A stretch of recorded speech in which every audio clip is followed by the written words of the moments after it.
in huge news as we bring this in here live.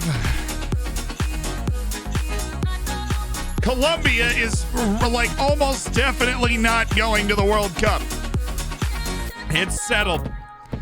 Colombia is almost definitely not going to the World Cup. My first time live. What's up, Merceri? Welcome, Noe's Benny. Thank you so much for the 5 months. Two antennas met on a roof, fell in love, and got married. The ceremony wasn't much, but the reception was incredible. Boo! B+. I actually kind of like that one. Rowan, thank you for the 2 months. Welcome back to the Hammers. D-Block, thank you for the 2 months, my dude. And thank you to everybody that is part of the Hammers. The Zealand Clip channel is live, which I have no idea what we're going to do with that. We're just going to post a clip on it every day and see what happens, right? We pitched that in the YouTube video that came out this morning where I answered Twitter DMs, so a lot of football manager questions, and hopefully we're able to help you guys out. Colombia probably not going to a World Cup. Right, they went out, they lost last night. Not a huge surprise. They were playing Argentina, but they're 5 points clear of automatic, 4 points clear of the playoff with 2 matches to go. Bolivia ruined my dreams. They lost both their matches this window, so they're out. And then don't worry, my World Cup qualifying video is going to be a banger because the United States lost to Canada. Colombia's in trouble. Chile is alive. Paraguay is officially dead. And Uruguay has won consecutive matches in this window to pull themselves into the top 4, which is actually automatic qualification, which is big news for your boy Luis Suarez. He got some more time to go bite somebody. Nick and Nickel, thank you so much for the 3 months, and congrats on cooking your bacon. Don't be rude to YouTube, dude. I always say hi to YouTube. You guys were just ahead of me this time. Apparently everybody else is saying hi to YouTube before I was. Hello, YouTube! How are you doing today, YouTube? We've got a big day scheduled. Not only are we talking about World Cup qualifying and the fact that the United States plays tonight against Honduras. We better win. But also the Dorfers. Dwarfing it up in 5th place in the league and top of our Europa League group with 2 matches to go. The drama is peak. The drama is peak. It's mint, it's vintage. Welcome, YouTubers. I know you're watching this a few days later than usual because the YouTube channel is a bit behind. We're catching up with all the Streamer Showdown stuff that happened over the weekend. Friday's stream is actually what just went up. So you'll likely be watching this over the weekend. But that's okay. You're watching it now, and a lot of crazy things have happened. What time's the US-Canada played on Sunday? So it was about 3 days ago, Ben. Unfortunately, if you were planning on watching it. Big up from Latvia Insurance. I hope your save in Latvia is going well. Where's my boy Ayal? I don't know. He may have some editing to do. He may or may not have some editing to do. Ladies and gentlemen, an anime wow for your boy Jamal Blackman signing a new 3-year deal. An extension, 3 years out at $481,000 a year for our 31-year-old golden-haired talisman. It's like Dimba Sissoko. The block man, not going anywhere anytime soon. He got his work permit and everything's squared away in the pit. Some people are so fond of saying paperwork signed. You know. I'm going to tweet, here we go now. Paddock, what's up? Hey, Z, what's your opinion on hashtag United? I believe Sam's about to ask me that. Hey, Zed, what's your opinion on hashtag United? I think it's really cool. I know Spen. He's a great guy. He loves Football Manager, too, and so we've got to spend a lot of time around that. I think hashtag United's a really cool idea. He's a lot of guts going for it, and the world needs more people like Spen just doing crazy things like that. Spen's a good guy. He's going to do good things with it, and has obviously done good things with it. Great choice of a raid yesterday. Honestly, our raids have been absolutely fantastic recently. What are your thoughts about Dimba Sissoko? This he brings the pace.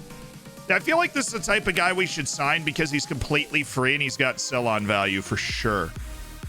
Completely free, no compensation, an absolute burner, professional, level-headed, and he doesn't want a lot of wage.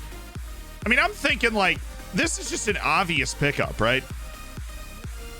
He wants that. I want to give him like you know, a couple years. I don't want to give him a 6-month contract to bring him up from Senegal, and then all of a sudden it's like, nah. Let's literally just wave a bunch of money in his face. Team of the year bonus, an assist bonus of like 180, and an international cap bonus that is significant. You know. We weren't that far off. I don't know why. I'm actually gonna lock, like, I want him to sign a deal that goes okay, because he comes in January 2025, so he actually be signing a contract to 2026. Yeah, of course he's gonna come in the January window. Of course he's gonna come in the January window, you fool. I'll leave that there. Okay, yeah, he's good. Okay. Let's sell on value with Demba Sissoko. He's completely Only free. a few more months to 2 years. Completely free. I'm doing that deal. Only a few more months until 2 years. God, Clogan, we're getting old.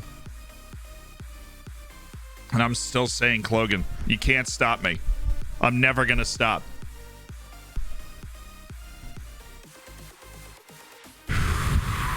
He's good for free, and he has a good influence in the locker room.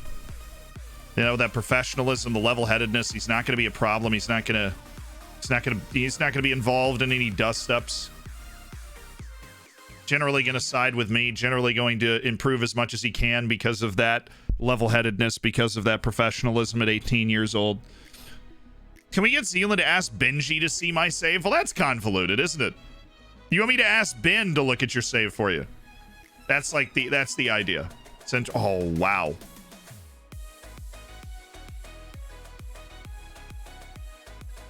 Well, I mean, that solves the playing time issue with Olivier Custodio. If we're looking for a silver lining here, that does solve the playing time issue. I don't think we have to worry about giving him any playing time now because he exploded his ankle here. What does a burger joint and the boy bands of the late 90s have in common? They are both Five Guys.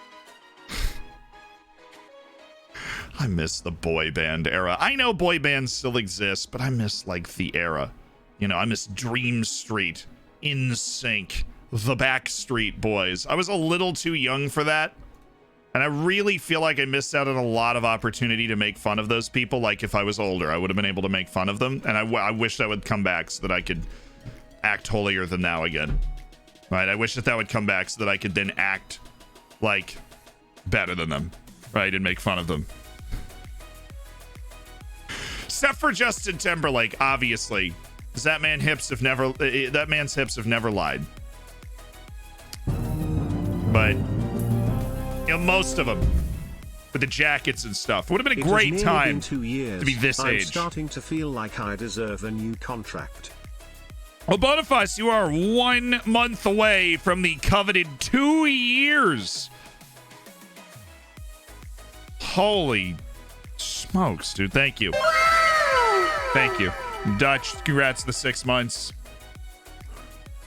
I know I distracted from your joke. I'm gonna go with a B minus, and the only reason it's not a C is because I do love Five Guys burgers. I do. I love them passionately. I think Five Guys burgers, they do them right, and you can get one burger for $20. It's outstanding. An absolute bargain. Matt Champ, thank you for the 2 months. How do you see the Celtic Rangers game going tonight? Rangers has been kicking. I mean, I haven't watched the Scottish League this year, but if I'm going off last year, it's probably Rangers, right?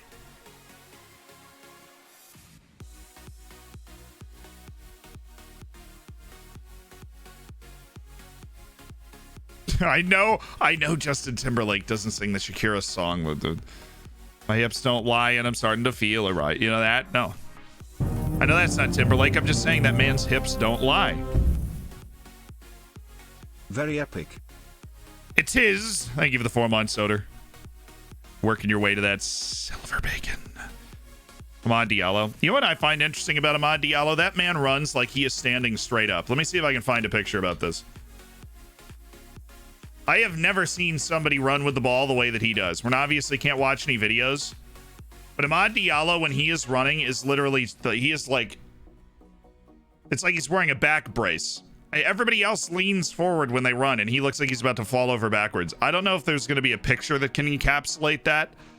Not to mention, I saw somebody say that Amad Diallo looks like a great player from Brazil in the 1960s, and I've never agreed with anything more in my life. That is the look of a great Brazilian player in the 1960s. He has copied that, flow for flow, bar for bar, he's copied that look. I think this kind of encapsulates, I don't know, man. He runs, it looks like he's about to sit down when he's running, and I love it. I love people that have got a unique style, and he absolutely has a unique style. I'm feeling hi-fi today. Give me some hi-fi. Give me some groovy tunes. Thanks. Mohammed Al Marmer, you are free. 29 years old. Syrian. Just generically interesting and generically pretty freaking good. Can't really play deeper on the field, which is what we like, and he's got good finishing, shoots with power, which makes him an even better finisher and makes up for his meh composure.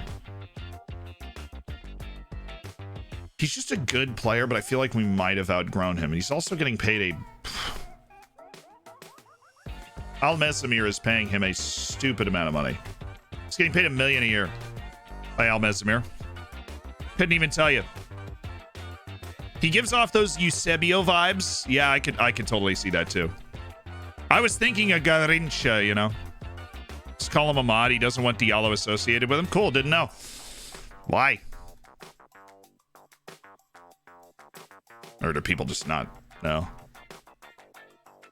I know the U.S. striker Jordan P. Folk used to go by Jordan Sabachu, but he didn't like his dad or something, and so he just took his mom's name and was like, "Hey guys, I'm Jordan P. Folk now," and we're just like, "Okay." So I'm familiar with the sort of the vibe.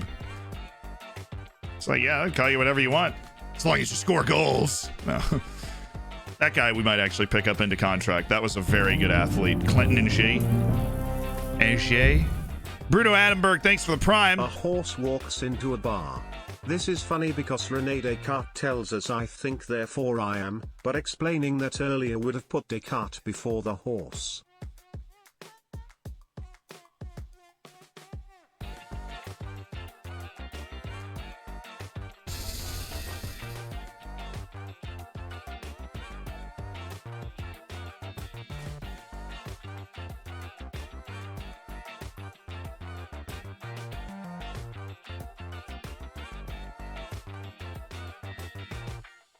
That's an A-. I really like that. That was way out there. A horse walks into a bar. You don't want to put the, and then it ends up becoming a joke because you don't want to put the cart before the horse, but you can't explain it earlier because that would put the cart before the horse.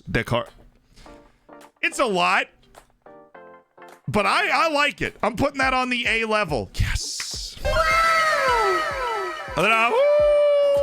Ascension a new 2-year deal, our Spanish wonder.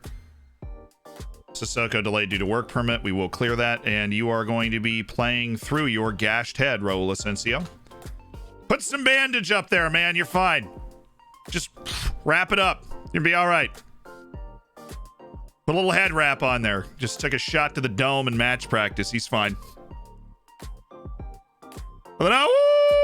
Staying around. Captain Ginger, thanks for the 5. And a truly unique dad joke. I liked it.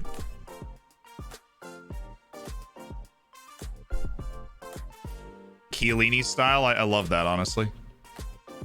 Do.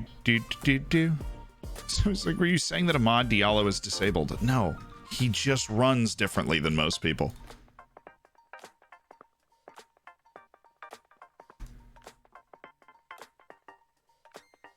Sissoko got his work permit. Alrighty.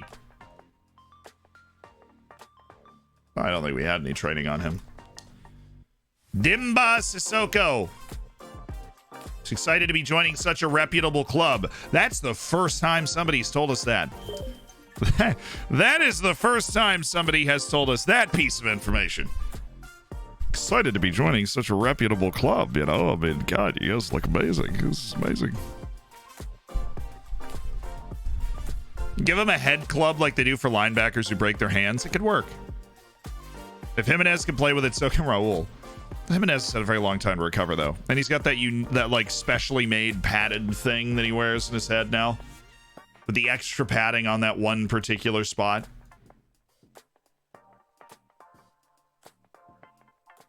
You know, do we really need to work on set pieces twice? That's my question. That just feels dumb to me. So we're gonna work on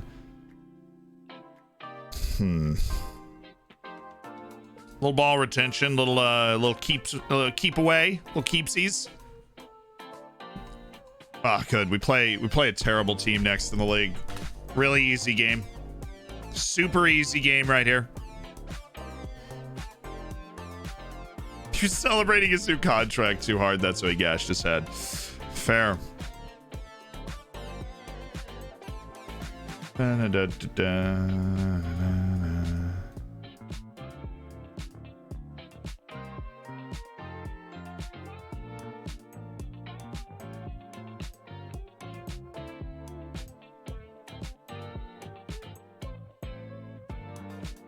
Hello.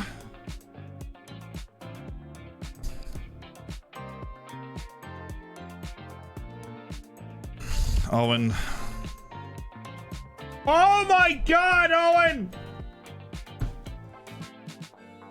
You're the woat! You're the worst of all time! You're supposed to get better when you cut. Like, what are you doing, man? You've gotten so much worse since you got here. He's like Alejandro Daher, if you remember him from last year. God. It's insane.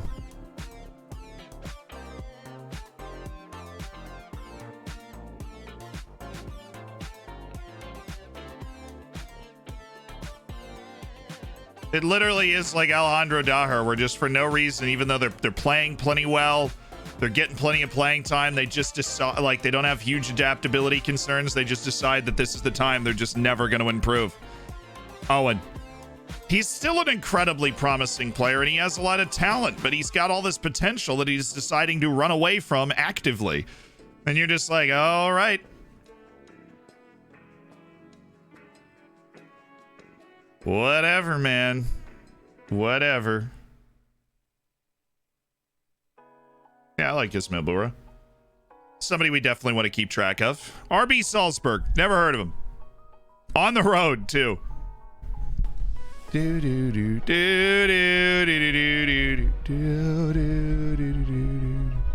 My coaches are all outstanding. I set minimum requirements for Holy Trinity. Bayer Leverkusen, get out of here. Get out of here. We don't want you. I'm very happy where I am in charge of Floridsdorfer. That better give me some freaking street cred with these guys. Are you keeping an eye on the Celtic versus Rangers score today? We can keep an eye on it. It wasn't something I was paying. I mean, I'm worried about the U.S. tonight, man. I'm worried about the U.S. tonight. The nerves will be high because we know we got to win this game. We got Panama, Mexico, and Costa Rica in the next window, which is not, like, easy. Panama is at home, Mexico, Costa Rica away. And we kind of want to make the World Cup, you know, we kind of want to get back to the World Cup, so.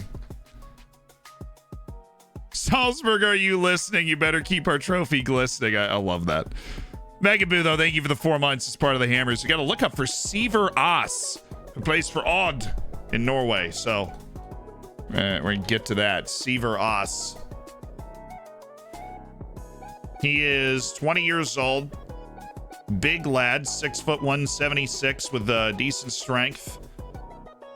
And seems to be in the rotation for the first team. Very normal career so far. He's just kind of elevated, made 6 appearances, and then back to the B team and made 2 appearances and didn't play well. And then back to the B team and then made 9 appearances and didn't play well. And this year he has not gone to the B team, stayed with the A team and made 8 appearances and played meh. So, I mean, Severos is a remarkably consistent ability to play between 2 and 9 matches for the first team over the last 4 years. But he doesn't exactly seem to be in favor. Capped at the U19 level for Norway. And that is basically it. He's got no milestones yet and is still kind of playing his way into his career, unfortunately, for Severos. Do you see Yedlin's coming to Miami? That makes sense. I heard there were some weird teams that were interested in DeAndre Yedlin because he's coming from Turkey. And he's still a good competitive athlete. Like, he's got the right bravery and such and determination, and I'm just using attribute phrases. He's got that. He's got his athleticism. He puts a lot of pressure on opponents. I really don't hate Yedlin. Severos is very good on my save, and so Sondrum says the same thing. So apparently that is just a terrible spin for Severos when it comes to the potential ability. But we're throwing a 1 week scout over there. We're going to see. Dude. The evisceration of injuries continues right here. Elias Anderson goes down for 2 to 3 weeks. Again.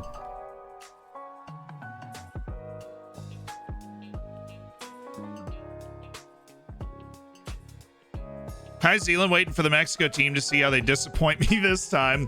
Hashtag same. We have the same number of points. So we're just waiting for pain. Both of us teetering on the edge of disaster once again. Carlo Luzavec. I think the good thing is that we both play Panama in the last window. So we do, like, unless both of us choke against Panama, we should be okay. And Panama would go to the Intercontinental Playoff, and I don't think any of us would have a huge issue with that. They're the type of team that, you know, goes to Intercontinental Playoffs. They would do wonders there. Eskil Ed. Is he actually good enough, or is it just his insane? It's just his insane versatility that's raising his stars. Okay. I don't really care if you're insanely versatile if I literally cannot use you. Okay, we have no Elias Anderson for this match, which is not good. Obviously, Custodio's out too, so our leading midfielders are gone. Salzburg's notched 6 straight league wins. Look, training's been excellent. We'll have to be determined to disrupt them at every opportunity for coming up against Niko Kovacs and Red Bull Salzburg. What sort of challenge we're up against? I do know that. But we've beaten them before. We gave them a serious run for their money in the league. And we just need to set up our tactics so that we can survive this. We're going to need Paul Nolan, Mr. Yellow Card himself, who is just going to have to put in a shift. Pablo, Vanderhorst, Anthony Schmidt, Nolan, Spear, Javi. And Rusek has recovered, if I remember correctly, and so we can get Rusek in there. But Nick Lima should definitely be on the bench. Then we have Kuhn gets back in there, gets that little inverted winger going. Newt, Oliveira, Jurachin, Vidic, and we really just have one spot left. One bench spot left for whoever we believe would contribute the most as a substitute. Vince Brody. Have you heard of the Austrian man Dueth? He was the world's leading reverse psychologist. Arnyanov. Oh, it's Freud backwards. Well, boo! I understand, Sears. Up the Dolphins. Do you hear what happened with Brian Flores, head coach of the Dolphins, was fired a few weeks ago? Yeah, he's suing the NFL. So I don't know any of the details of that. There's just a lot of nastiness going on around that. I know with the whole him getting fired, and then people were name calling, and he just wasn't easy to work with, and he's coming back like, I won 7 of my last 8 games. And it's like, well, it's kind of hard to argue with that. And now my favorite thing is Hugh Jackson jumping on the back of it, being like, yeah, I got paid to lose games too. So a very small part of the accusation is the head coach of the Miami Dolphins in the NFL accused the owner of paying him to lose games, like offering an extra payment to lose games so that they could get a higher pick in the draft, because they weren't gonna win the Super Bowl this year anyways. And so literally the worst coach in NFL history by win percentage, who was coach of the Browns for a couple of years, he just comes out of the woodwork like, oh yeah, I got paid to lose games too. They're like, dude, shut up. Up the Dolphins. Love your content less than 3. Just like, man, cork it, okay? You didn't get paid to lose games. My girlfriend just told me to choose between her and my career as a reporter. I have some breaking news for her. So here's the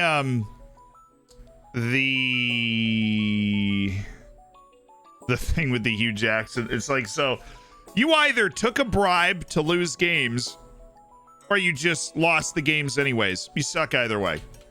That was just so fun. Hugh Jackson is such a weird dude. Everything he says publicly is so strange. I have no idea who he's a head coach for multiple seasons. As a Bucs fan myself, how do you feel about Brady retiring and how we're going to move forward at QB? We're going to land an established quarterback because it's just too good of a situation for us to not land an established quarterback. I don't know who it's going to be. We're absolutely going to land somebody from Garoppolo to Rodgers somewhere in there, and we're going to put together a team that's going to at least believe it has a chance to win a Super Bowl. And that's that.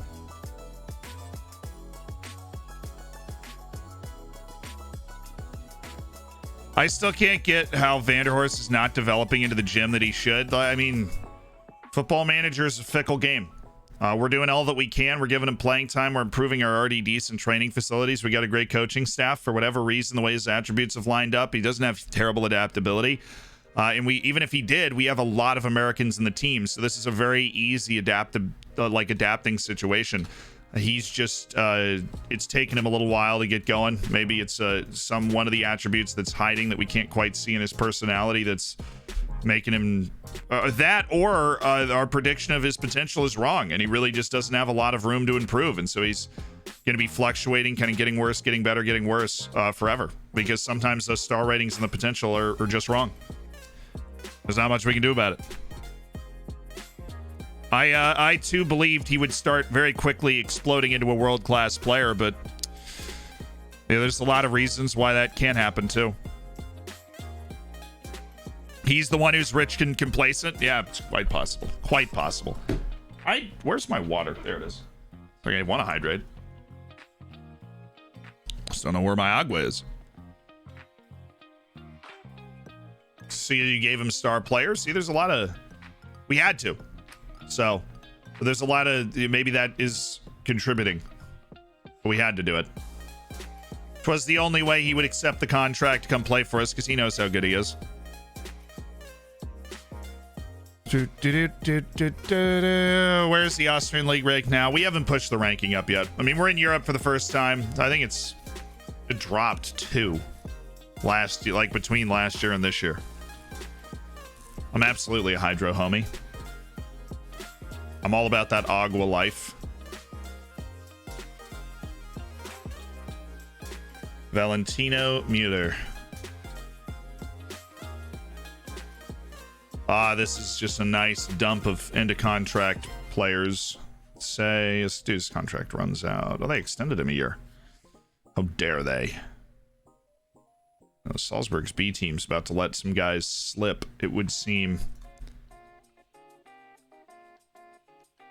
Client's just been offered a new contract. Don't care. Curtis Romine. Look, I'm not interested. The dude's not, he's just not good anymore. He is simply not good. Potential into contract signing. No. Tommaso Perecho. Ooh, and his contract's ending soon. Let's go, baby! Moreno Brignoli. Okay.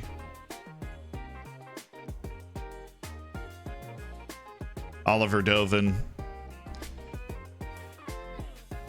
Alright. Contract, don't care. End of contract already there. Nicolo Armini. I feel like you really were supposed to be better than this, man. You were definitely supposed to be better than this. This guy is sick and is very clearly a very hot prospect for the future. He's the type of guy I would, if we get a big dump of money or a big player sale, that's that, and then this guy. But he's already worth $48.5 million, so I don't think we're going to be making a move for him anytime soon. But he makes sense as a loan. $48.5 million. Great recommendation, dude. Salazar unhappy with his loan spell. Has he even played? You've played 5 matches and scored 5 goals, dude. You're why isn't he playing more, to be honest? Hey, man, what are you? Wait. All right, he said he'd sort it out. Okay. I've talked to the coach. He said he'd sort it out. So apparently we're fine. Let's do this thing. Red Bull Salzburg to open the stream. Seems easy. Seems almost too easy. I'm concerned. Kalajic, Kovalenko, Arnau, Danuma. Right. Let's not close him down because he's just going to hop, skip, and jump away from us. He's a ball carrier. So let's just not do that. Close down Miralem Pjanic. That seems like a good idea.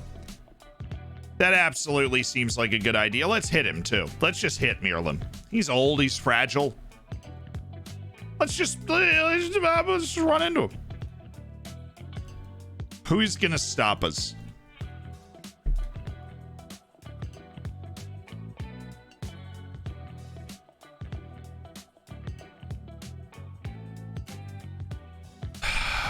Miralem Pjanic. You telling me I'm playing against Miralem Pjanic? Are you freaking kidding me?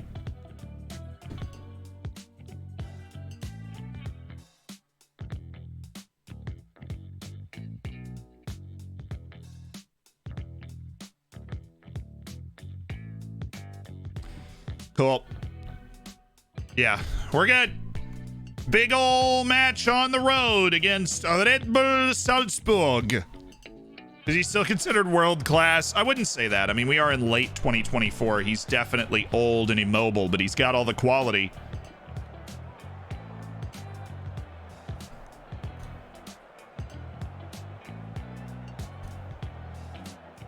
Come on, boys. Tough way to start the stream, definitely on the road against Red Bull Salzburg. But if we could pick up a result in this palace of Austrian footy, then be off to a flyer. We do have Nolan after all. Nolan, the wrecking ball.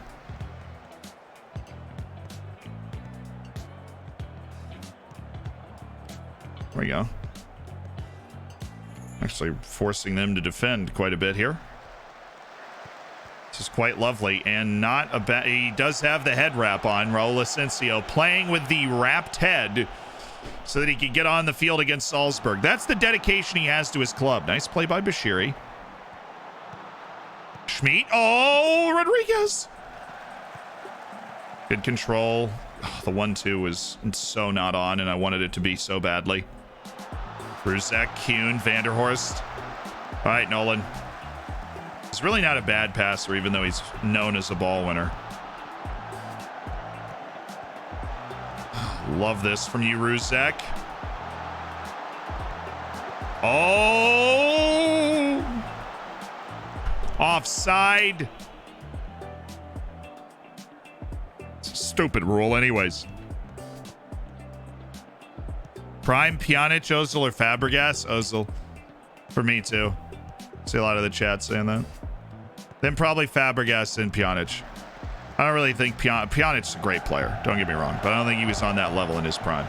Like, on there. Oh! And Vanderhorst! Oh, for the love. Why can't I get a foul? What happened here? Great combo, but ref.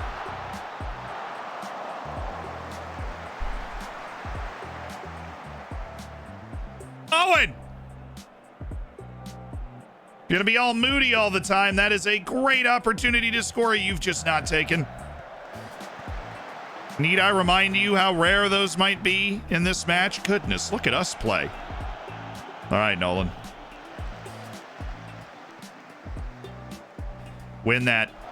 Oh, Vanderhorst is there. That's never gonna work.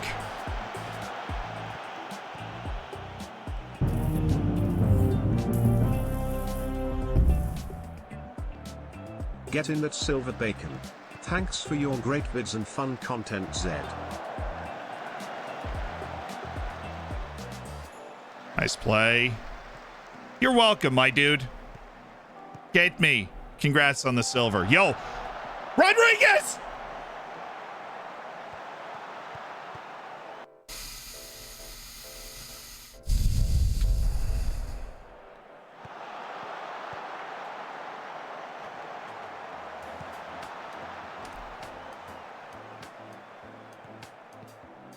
You know what hurts more than missing one 1v1 chance in the first 20 minutes at Salzburg? Missing two hurts more. Don't worry, we have zero clear-cut chances in the game. We have none of the ball. Ask me if I care. They just got their first shot. Oh, come on. Come on, Kuhn. Yes, Bashiri! Okay, you melon, get out of the way. You're ruining the story.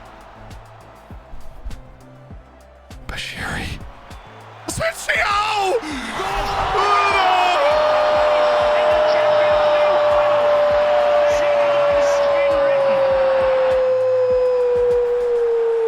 With the gashed head, it's Raul Asensio to give us a deserved 1-0 lead at Salzburg. Let's go!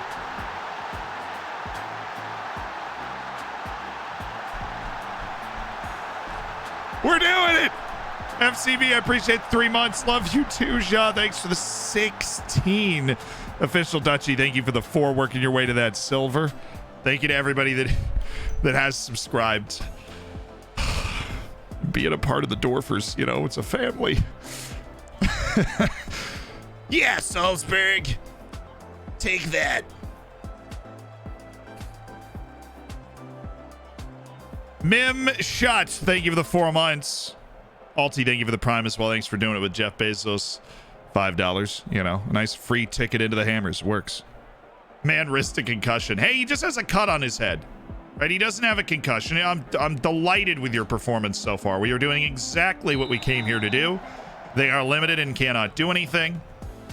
We're stifling defensively, and we are really honestly creating because they're playing with a really high line, and we've got 2 advanced forwards on the field. Kind of hard to check that with a high line.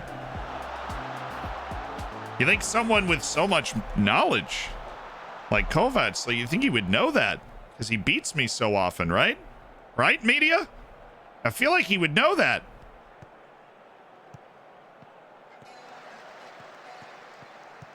All right, let's turn him over. It's where our chances come from. Nolan's just an absolute heathen. I'm not taking him off ball winner, even though he's been on that yellow since like the 5th minute of the game. He's just a heathen. He's an absolute dynamo. Shoot from there. Oh, what a disgusting pass that was. I really hope he was off. You never know where the dots were. Totally thought, yes! Yes! Wow! Offside, baby doll. Oh, clear. Me, the staff meeting guy. Can't wait to see the video. Have a cracking day. Clear! The staff meeting guy can't wait to see the video. Oh, dude, thank you so much for that email. No, I'm totally going to include that as like a piece of a video. It's like a great quick tip. I appreciate you emailing it to me. Oh, Asensio's in the pocket. Glancing header. Oh. I'm so glad he was off because that pass was disgusting. Pjanic might not be able to move. He might be an immobile cretin. But that man can pass. Well, Blackman, that was... what is going on? Actually ended up playing that pretty well. That guy didn't have a lot of options after he took that extra touch. Good work. Let's turn up the time wasting. Turn that down to standard. Yo, my hizzle. What are we doing? Slow the pace down. And we'll chill from there. Just slow the pace down when we're distributing the ball. We ain't no rush, you know? We ain't no rush. Take your time. Come on, Pablo, get involved. Come on, Pablo. Come on, Pablo! Just say his name louder and louder. Something good's gonna happen. I can feel it. Oh, come on, Kuhn. Come on, Pablo. Kuhn! Kuhn! Give me this ball, man. This is my pelota. It's got my name tattooed on it. Come on, Kuhn.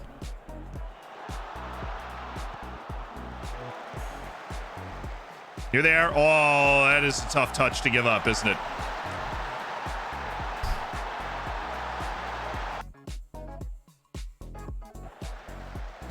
Man, do we really have to just get pantsed like that? Who was that? Spear that got turned?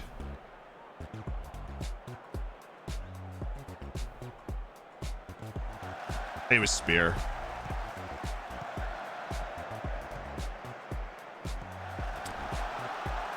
Just got beat. Got beat in the crucial moment there. It's all right, guys. We're still in a good spot here. We just need to be able to create a little more like we did in that first half. Oh, now it's totally flipped to full match and lowered the speed, and there we go. I don't know why it randomly does that, but I can tell immediately. Oh, play him. Play him! Why are we passing that in the air, dude? Oh my goodness, Asensio! Oh! Oh, you crossed it for Pablo, too. We're very much involved in this match. They have had the better second half. Anthony Schmidt on a raucous 6.1.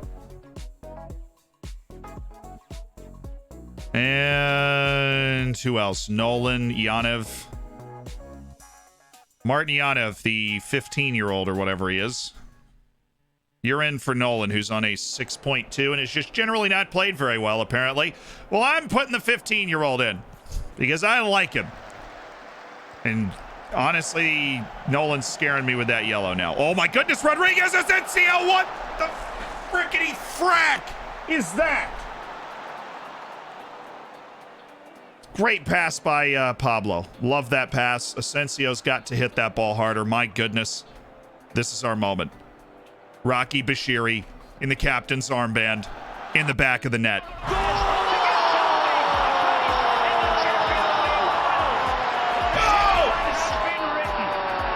Boom! Boom! I told you!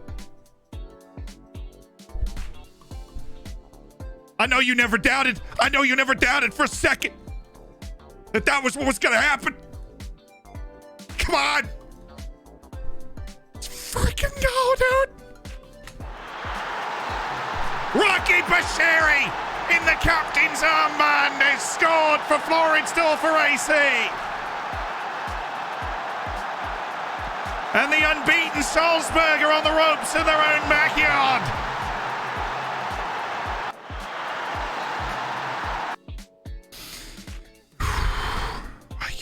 Stop. Thank you.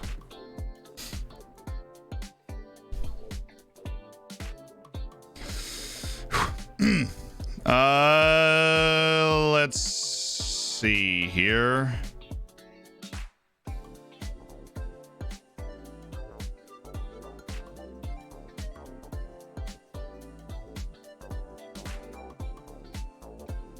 Give me Daniel. Daniel. Fresh legs at center back. Give me Daniel Beer. Well, that's a bad spot to be in.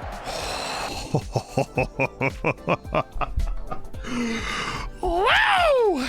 We are living life on the edge, boys.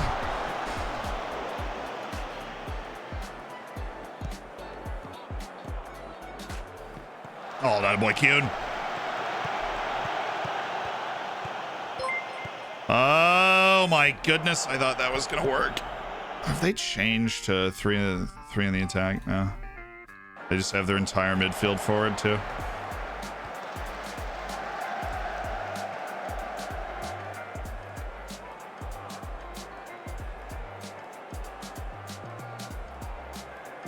Well, that's cheating. Okay? You can't get that and also be much more talented than us. That's just cheating. All right? It's freaking cheating. Okay? That should be illegal. You should be arrested. You know what? I'm not changing anything. Blackman? Now is the time, Blackman. You want to beat Salzburg? Now is the time. Right here. Right now, Blackman. Oh, Rick.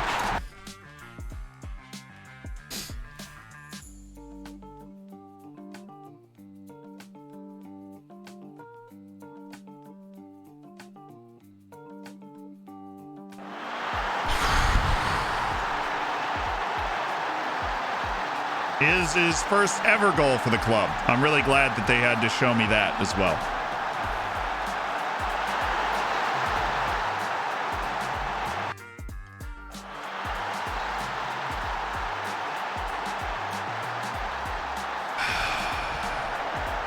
So many missed chances from the run of play.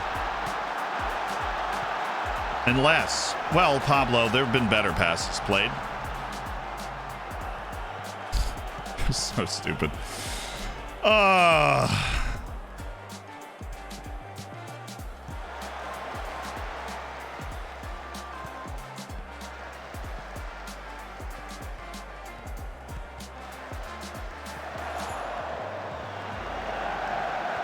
Oh, my goodness. Oh, Pablo.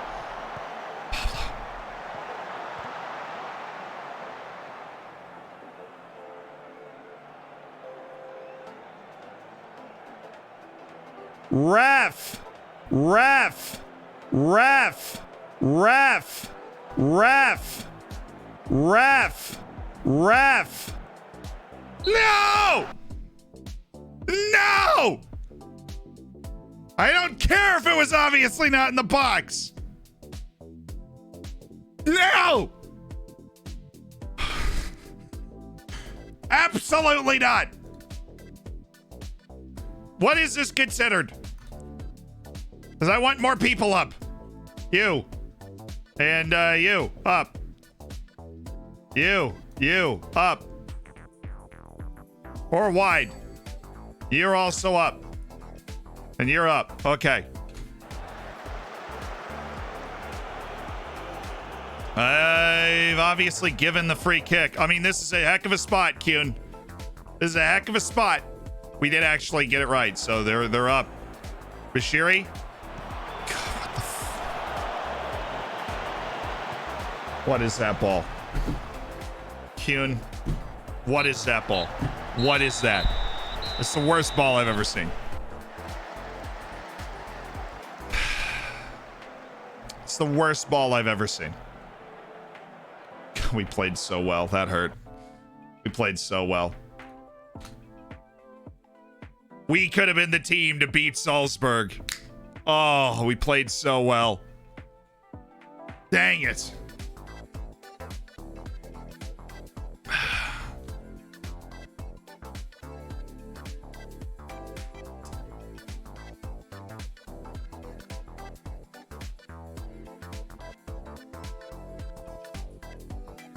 Yeah, well, take it. We'll take that.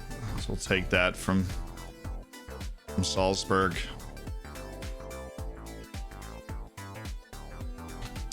Obviously, the late equalizer will hurt. We'll take the positives. We'll grow as players. Paul Nolan suspended for the next league match, but you know your boy is going to play in the Genk match. So even though he went out and dropped that that 6.2 in the big match there, poor Yanev, he might have just turned 16 years old, might still be 15. Just kind of threw him into the fire there against Salzburg. That's going to put him on a lot of scouting radars, honestly. Somebody goes, wait, is a 15-year-old kid just playing for a top-half team in Austria? How can I know what I'm doing wrong tactically? You can try and figure out where your opponent's goals are coming from. That's usually the clearest way to isolate what's going wrong for you, is where your opponent's goals are coming from. Yagasov! With the 10 gifted subs! Ben, congrats on the gifted. CRT, Pray, Johnny, Adit Levson, Moon Muppet, Amater, Will Urban, Cog, and GVC. Welcome to the Hammers. Gotta love when Dr. Benji gets sniped by a gifted sub. Yagasov, thanks for that. And Alti, I appreciate the Twitch Prime, my dude. Thanks for doing it with Jeff Bezos money. Hello, Gank. Oh, the Bosnian babe. We have the opportunity to renegotiate for the Bosnian babe.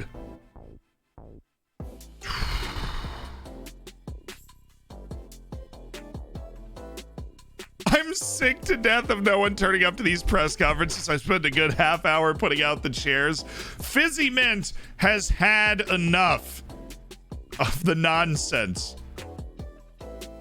Can I edit who my spokesperson is? Or like our press secretary or whoever? Probably not, right? You do like staff and all, and then it shows the president, managing directors and stuff, but I don't think it shows the, yeah, I don't think so. Fizzy meant you are the honorary, press secretary of Floridsdorfer. I respect you putting out all those chairs, okay? I do. Hey, Oysters, thanks for the gifted sub to Draw. Welcome to the Hammers, Draw. Oyster, thank you for your 4th career gifted sub. You're starting to stack it up a little bit. I see you. I'm going to go try and sign the Bosnian babe right now, actually. That's what we're going to do. We're going to go try and sign that Bosnian babe right now. We already got Louis Wara. Yes, of course we did. Bojan Brodnjak. Bojan. All right, it's the international appearances that we need to remove and exclude. Let's negotiate something else, perhaps. Fenton with the 5K. Oh, my. Bonus after winning the Typico Bundesliga. Bonus after reaching, oh, my goodness, the semifinals of the Champions League. Well, bonus after reaching the semifinals of the Europa League. 750,000. Crazy how that happens.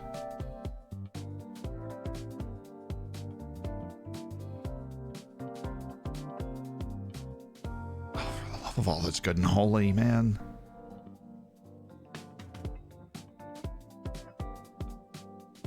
You want that money? And then that money? And then 500,000. That's my offer for Brodnjak. That's my offer. You got to get back to me and I want to negotiate the freaking contract, please.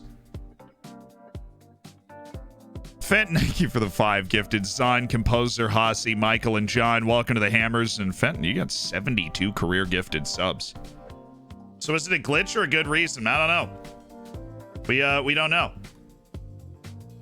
But we did figure out it's from the international appearances. Whether the game is figuring that he is going to miraculously make 10 international appearances or not, we don't know. Bradley Maldonado at Dundee United. I think we'll just keep him on the futures list. I just want to keep tracking Bradley. Because I like Bradley. He was on trial with us for a while. He's a nice guy. Great cook.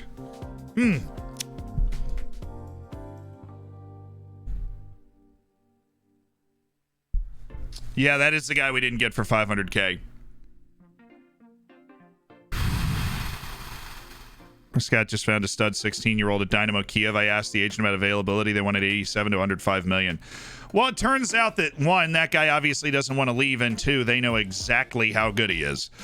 That type of asking price is generally a good indication that that kid's going to be an absolute superstar, though. They know it. You know it. Everybody knows it. You just have to try and unsettle him. Force their hand. If you can force their hand, then that price will go down because he will attempt to run out his contract. But if he's under a long contract, they'll have the patience. It will not be easy. It'll be a saga. Saga. Been using your lovely skin, so many improvements. Can you quickly explain where training rest days has gone? I found no pitch or gym training. Is that equivalent? They have rejected our offer. Why?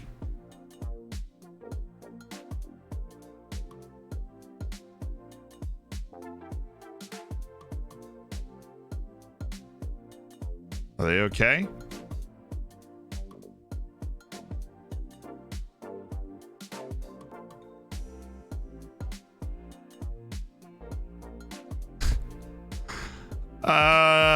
You guys good? Or like, what? Whatever. We'll revisit this in a couple of days, okay? I don't know what's going on with them right now. Something weird is freaking out because they'd already accepted an offer from me, and now all of a sudden it doesn't make sense to their brains anymore. All right, guys, we can clinch a European knockout stage with this match. We can clinch a European knockout stage with this match.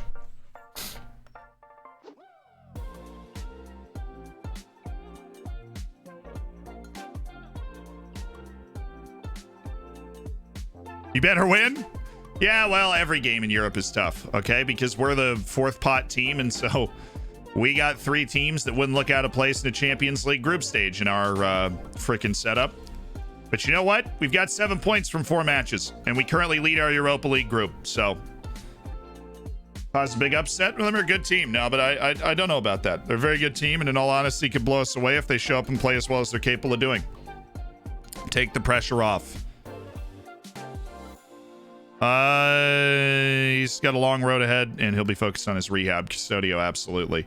Game by game for Anderson, Capani, trial stuff.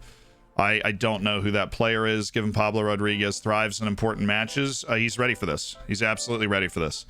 And Caleb Spears' physical excellence is something we always rely on to be able to counter attacking threats, and today will be no different. We already have our team prepared to play against a team we believe is more talented than us because we're set up in that balanced style. And we're going to play that way today. Keep our 3 trialists going, and Seaver Oss is still somebody they're rating as having good potential, even though he hasn't broken fully into the first team at Odd yet.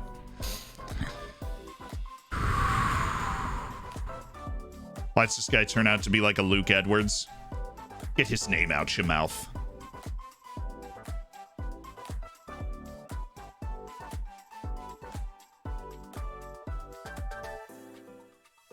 Make an inquiry. Well, we had the deal freaking done. This is getting annoying.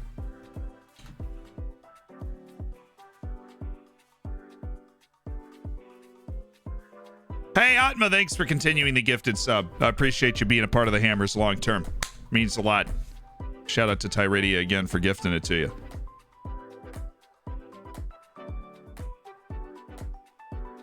Why is he trying killer through balls? He's not. What? Oh, I was trying to attempt no through balls. That makes sense. Well, let's drop that for a little while. Let's let him just play and improve.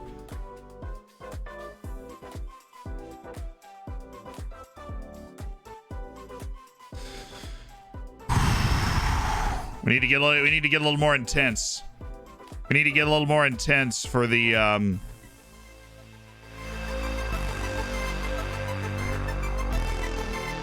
Europa League.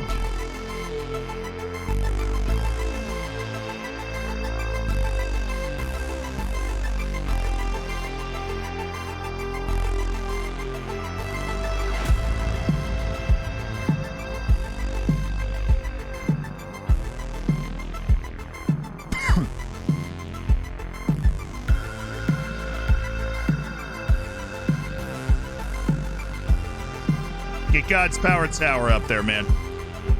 Ruzek, Bashiri, Spear, Javi Vasquez, Paul Nolan, Tom Kuhn, Anthony Schmidt, Owen Vanderhorst, Pablo Rodriguez, Raul Asensio.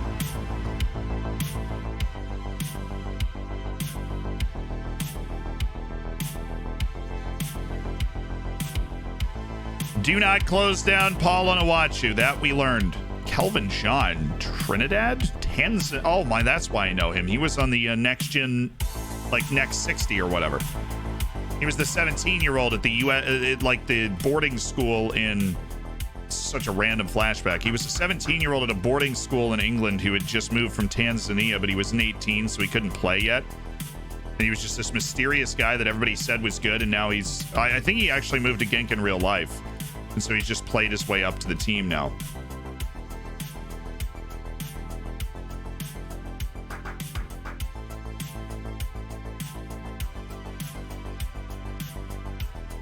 All right, our set pieces are set.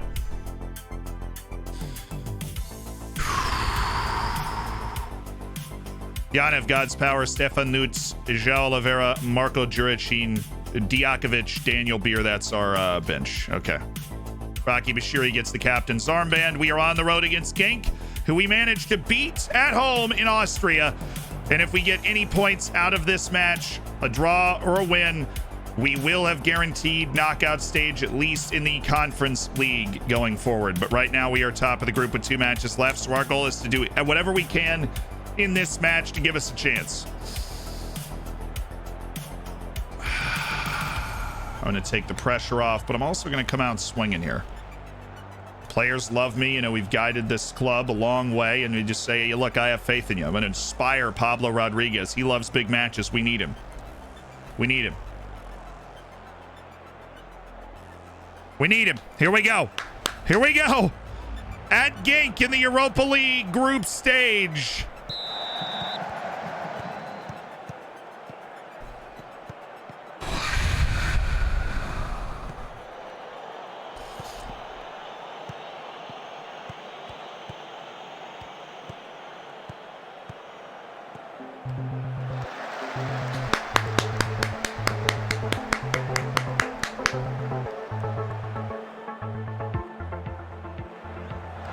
Raul doesn't have the head wrap anymore. Love to see it. Spear. Bashiri. Nice. Nolan. Great pocket of space. Finds Vanderhorst. Love this. Vanderhorst again. Play wide. Keep it moving. Okay. Oh, nice 1-2. Yes. Oh, no. Handballers. Dang it. It looked weird. Do I get anything for that?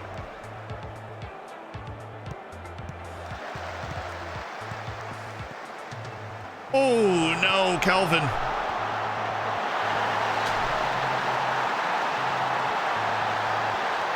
Sorry, we went behind to him last time and we came back and got a result. Just got to keep the team in it.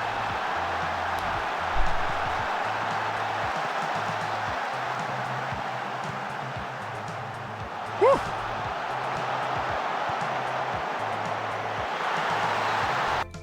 That kid can move.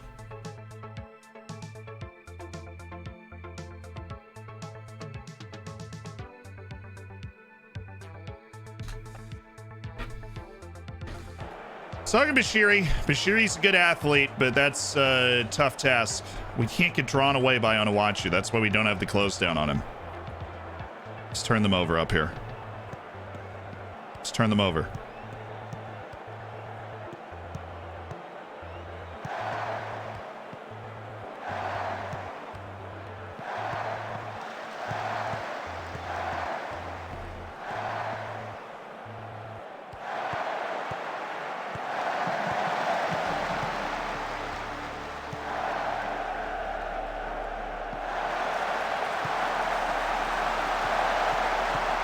Nice play, Javi.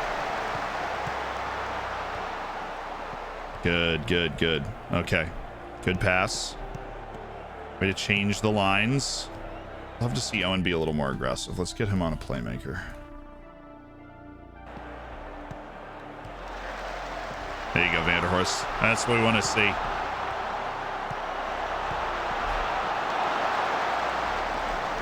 Decent look, decent look.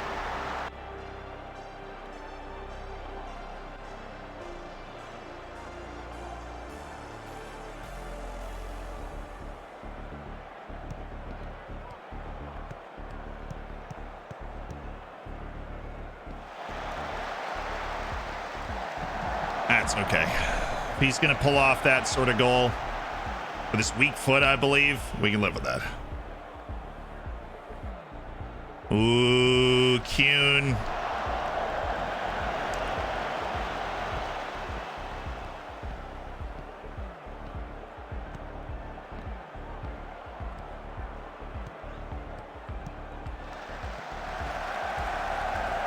Good save. Tight angle. Save he should have made. Good save, though.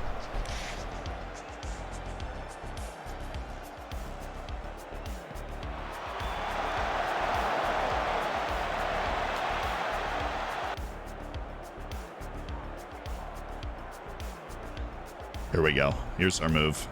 Here's our move. Throw in, scramble.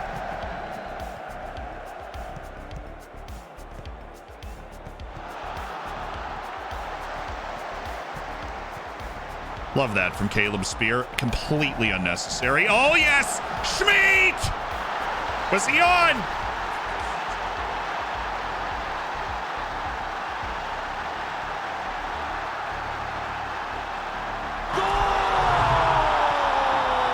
Come on!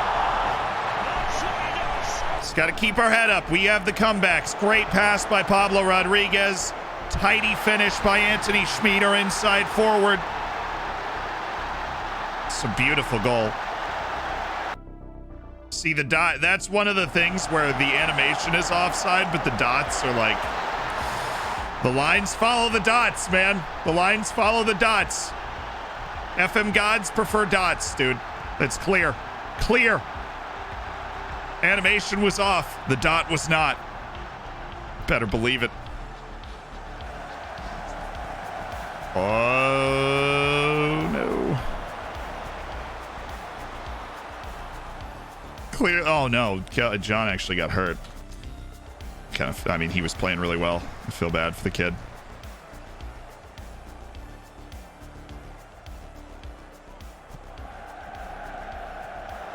Ruzek, wrong team, man.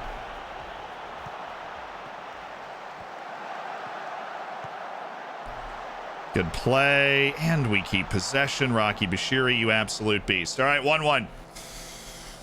Good work. XG within 0.1 of each other, but we did lose control defensively in that half for a little while. But I'm going to say I'm happy. We got to keep playing. We got to keep managing this team like they believe they have no chance, because they really believe they have no chance in these games. We know they do, obviously. See what we can do to try and limit their ability to run off the back line. Let's try a little offside traps. I think Luka Oyen's going to try to do the same thing that Kelvin John did. How do you spread false information about balloon death? Propaganda.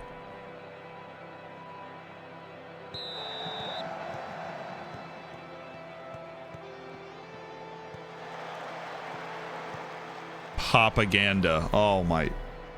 About balloon death. Propaganda. Oh.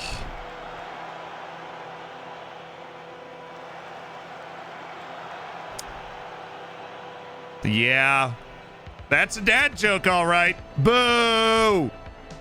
Summers for the $5 donation. Actually, Summers, I'm gonna give that a B. You know, I didn't get it at first, but it is like it's a very dad joke, right? Nolan, nice play. Nolan, fullback. Yes, we're playing the way we're supposed to. God, Javi, why?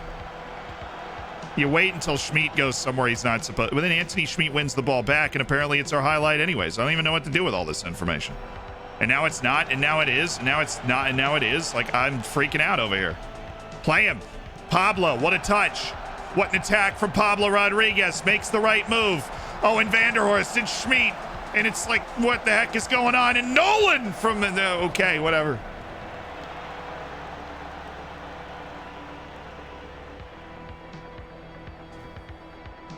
I don't even know what's happening. That was a great spell, though. Again, liking what I'm seeing from Pablo, from Owen Vanderhorst. Asensio's been quiet today. Oh, ref!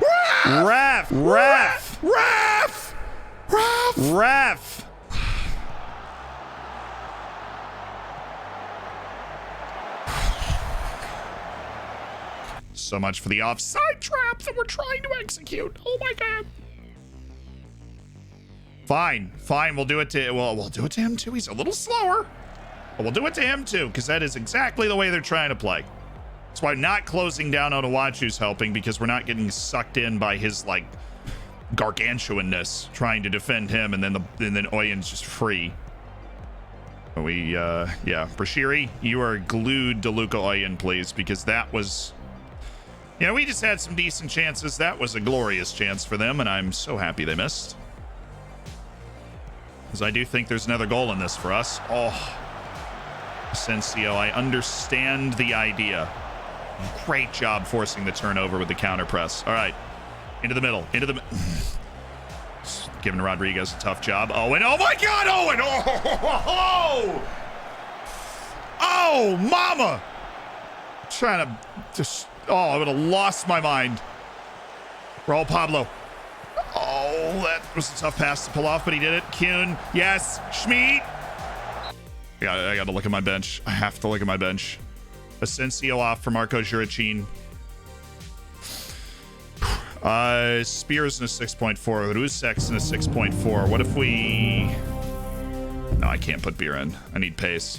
Let's go, boys. Up the Dolphins. Anthony Schmidt's a little tired, but he is playing super well. But let's go Stefan Nutz. Last 15 minutes, I want Stefan Nutz. Use our bench. We have depth now. Juricin and Stefan Nutz. Wide. Oh, what a pass. What a pass. Nutz. Oh, yes. Oh, yes. Oh, yes. Come on.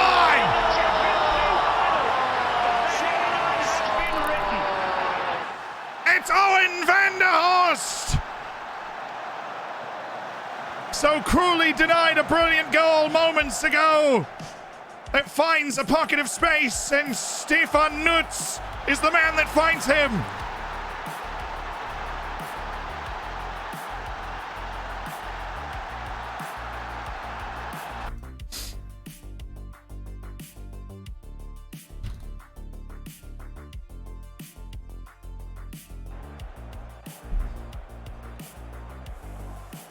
Oh, get in.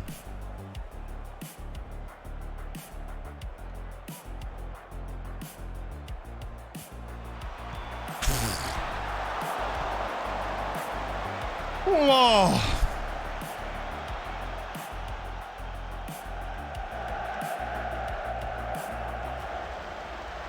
Good work, Sheen.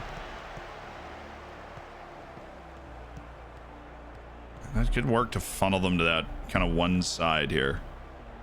Oh,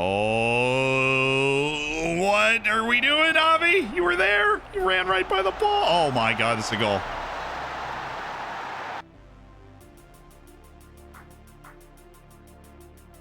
Oh.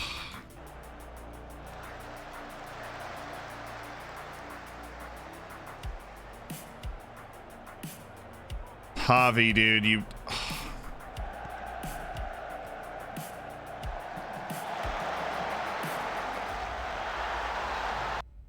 Heartbreaking start to the day. We're playing so well. We give up a 90th minute penalty, and now we're equalized by Gink in the 90th minute. Whoop, whoop. Attaboy, Javi. Yes. Turn up the line. Up the freaking line, man. This is not rocket science.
That just happens sometimes.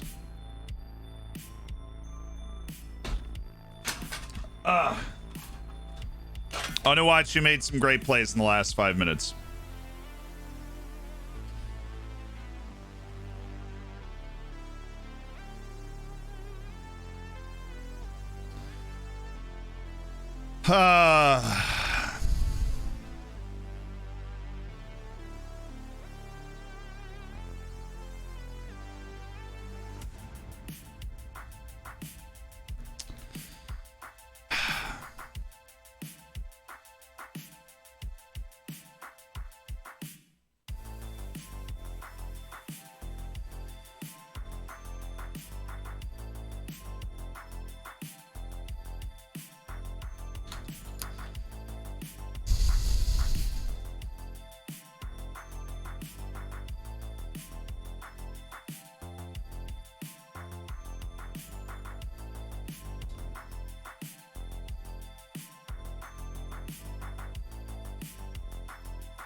Oh, what other changes do we want to make?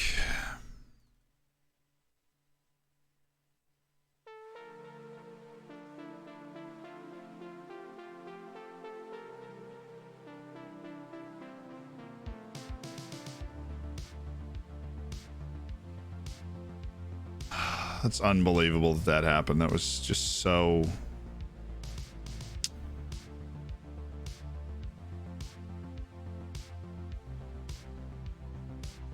unfortunate.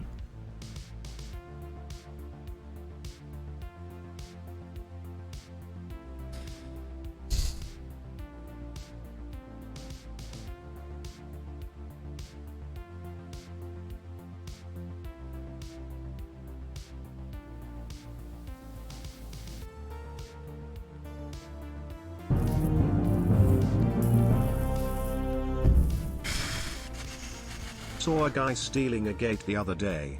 Didn't say anything in case he took offense.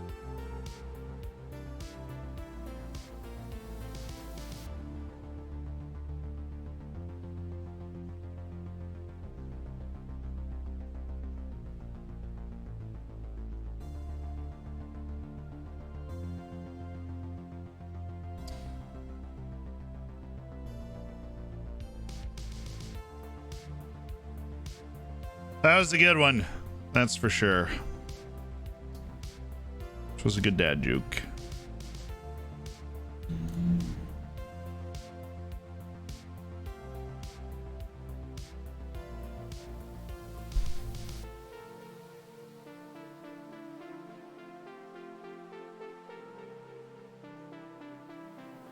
All right, Austria Vienna at home.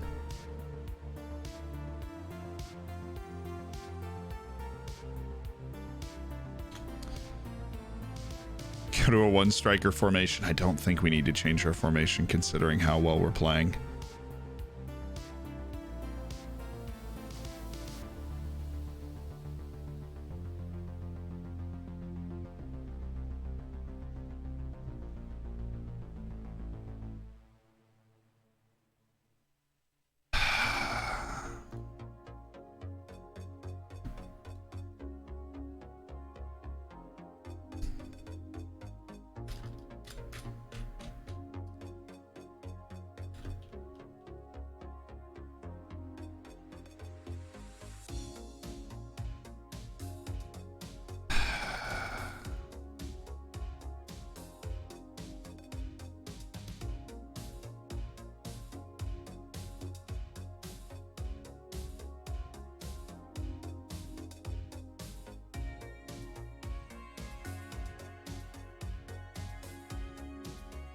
That should be enough.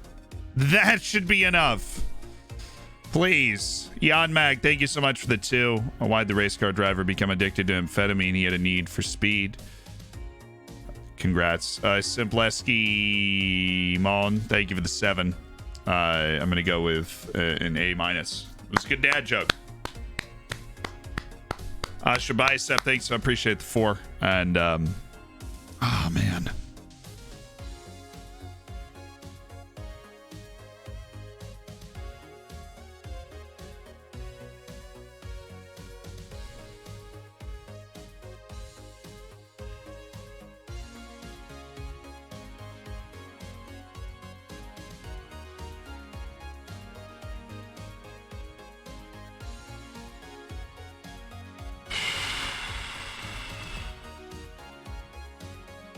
Like that guy.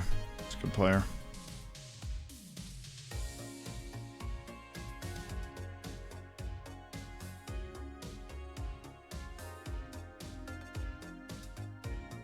Don't like that guy.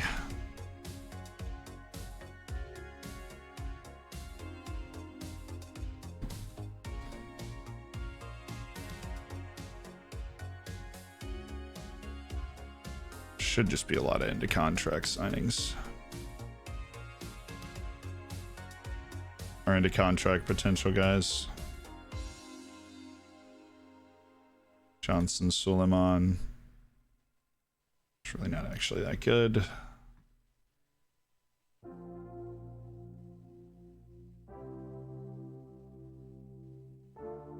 I just that twice hurts. Salzburg and then Genk scoring both of the goals they needed to make the final day the deciding day on whether we would get knockout. That hurts. They needed both of those goals. Or else we would have been safely through to a knockout stage of some kind. But now we have 7 points, and we're still not safely through to a knockout stage of some kind.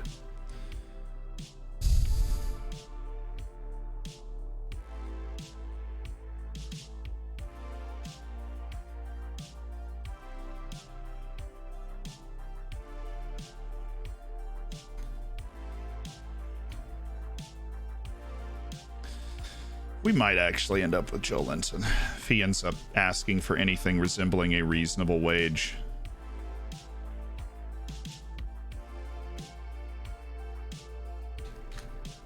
It is very possible. Are you finding region scouting less fruitful than past years? Yeah, they've made it worse every year. That's why the regions got smaller, so the scouts could get better at it. The Hub Games, thank you so much for the Twitch Prime, my dude. Welcome to the Hammers.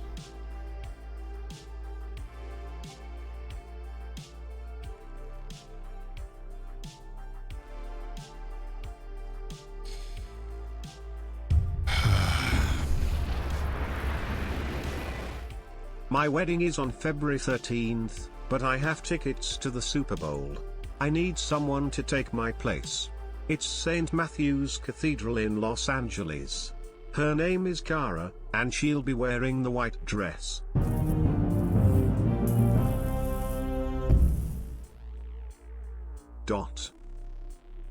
It's gonna be a fun game, Street Crash. Thank you.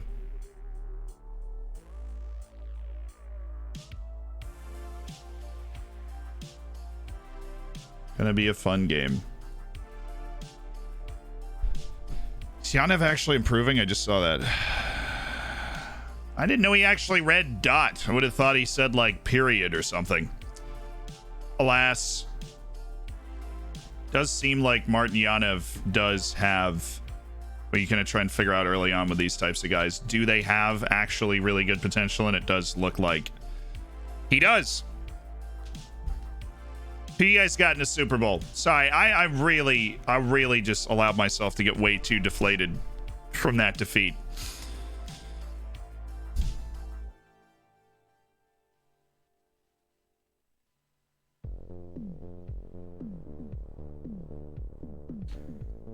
We were so heartened. Rams to win, it's the Rams to lose. Yeah, well, the Tim the Tapman picked the Rams, so we both know they're gonna lose. Nick, I appreciate the 11 months, so looking forward to that golden bacon. Jacksner, I'm doing my best. I appreciate the 4 months. Michelangelo, thanks for the prime. I'm gonna reject the loan back. Please tell me he wants to negotiate the contract. He does. All right. Let's get through on fringe player, and cost the current season is 505,000, which means things are not broken. Which is great. So let's just go to 78. All right, Mr. Patience in negotiating. 78 it is. Thank you.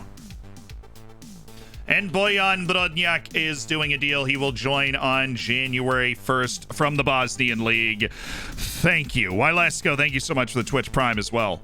Welcome. I see the redemption for a Clive. And I know we have 2 player lookups. My apologies. We're going to get to those.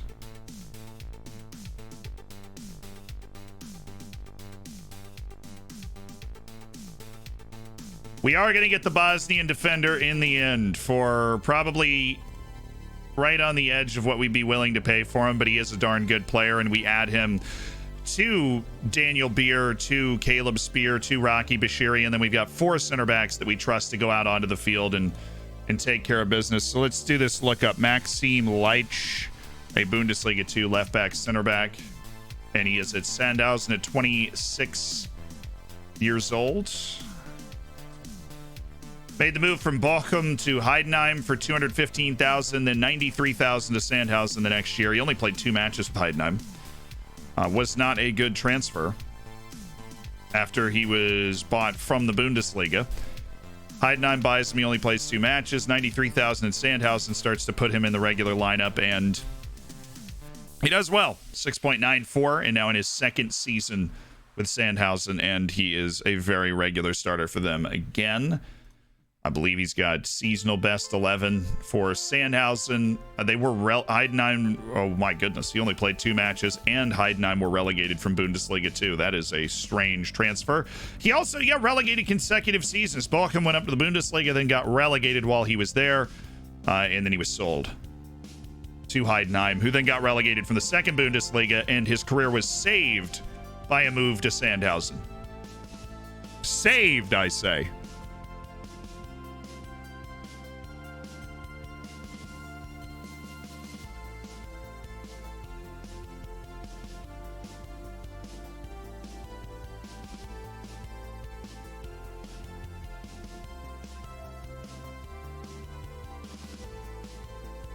Ollie, it's the same guy like 3 or 4 times.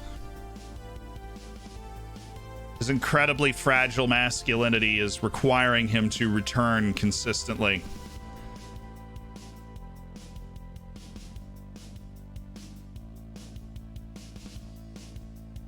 Ironically, this last 5 minutes makes up the most significant contribution that individual has ever had to society, setting an example of what not to do. How is Piccoli, the striker, doing in your save? I've actually never heard of that guy. FM Scout did a vid on him recently. Is he like potential guy for the future? I also want Burrow to win. I kind of vibe with that. I really like Joe Burrow. That dude is, he's got a cult of personality that is so freaking entertaining. And it's weird to think, you don't think of him as being this young superstar. If he wins the Super Bowl, he's a young superstar. Hey, what's up? How you doing, Convox? Atalanta striker already starts pretty well. Oh, there you go.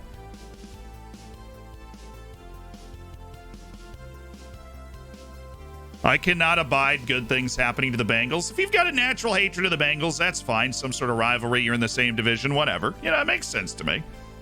But as a neutral, the Bengals just being in the Super Bowl feels weird. But the Rams also have their good stories. Aaron Donald, Sean McVay, Matt Stafford, Odell Beckham all trying to get their first Super Bowl. Yeah. See, to playoff conversations we've had earlier,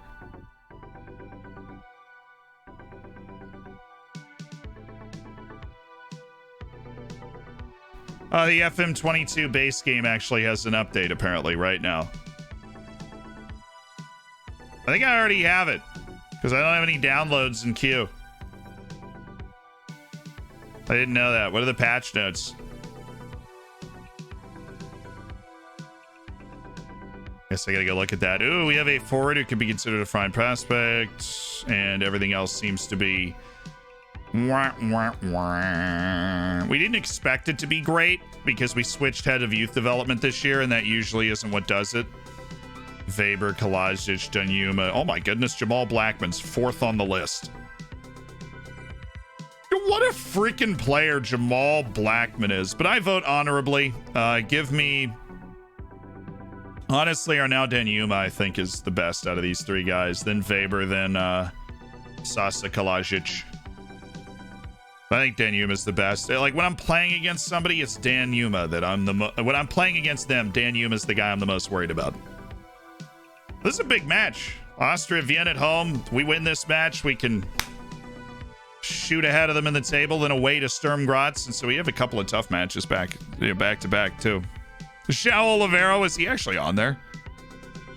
Let's look at the patch notes then.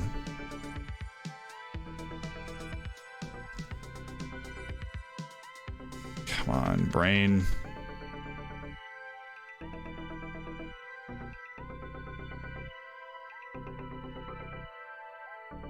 What do I do? Community hub. I knew I clicked on the wrong one. Okay.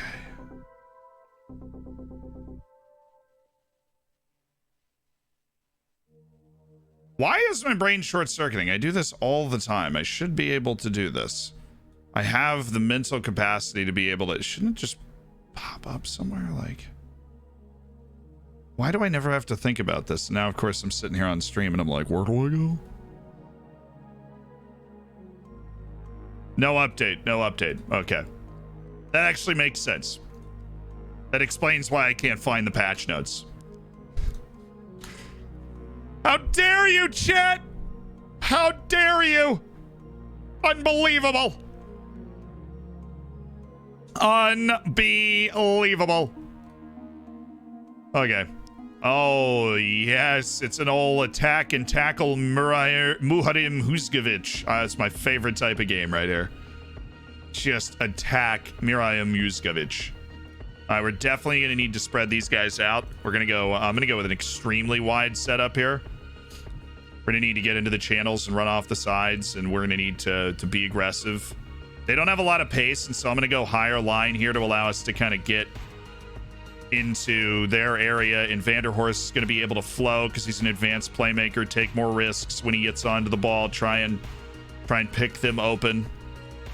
Lima's going to get the start at right back today, which we're okay with. Rusek's still working his way back. Benegas, Anderson, Dietz still working his way back. Okay. And give me somebody else instead of Diakovic. Like, we need Kuhn in here.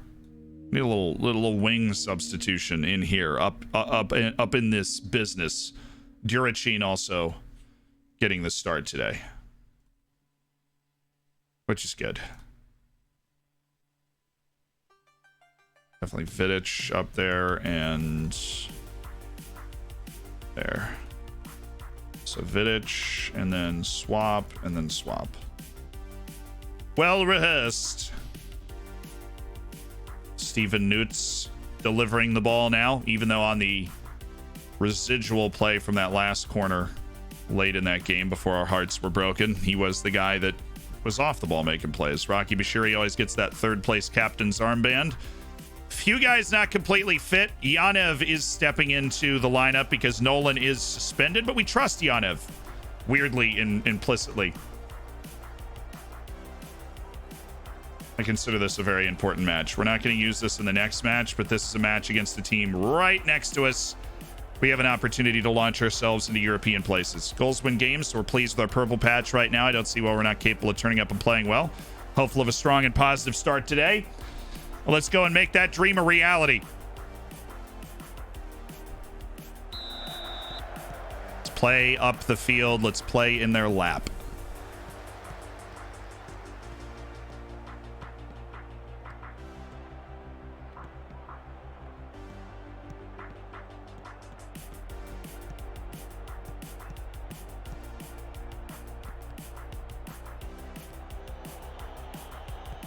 Oh, baby, look at that pressure. That worked really well, really early. Oh, Yanev. Vidic, nice play. Pablo, Owen. It's weak foot. That's weak foot. That's not anything.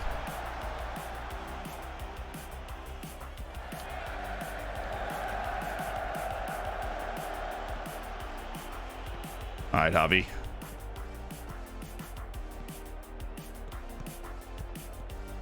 Jurichin, nice pass by Newts. Gave him a chance to try and win that foot race. Newts is going for this. Actually put that right in the corner, just didn't hit it hard enough to actually be a test. Yeah, there's a planned expansion of the Fock plots. They're looking for different plots of land for us to build our stadium. Apparently they're having some issues finding those different plots of land, but they are looking for different plots of land. I might move our fullbacks up the later we get into this match with no goal, but hopefully we just score right from this play.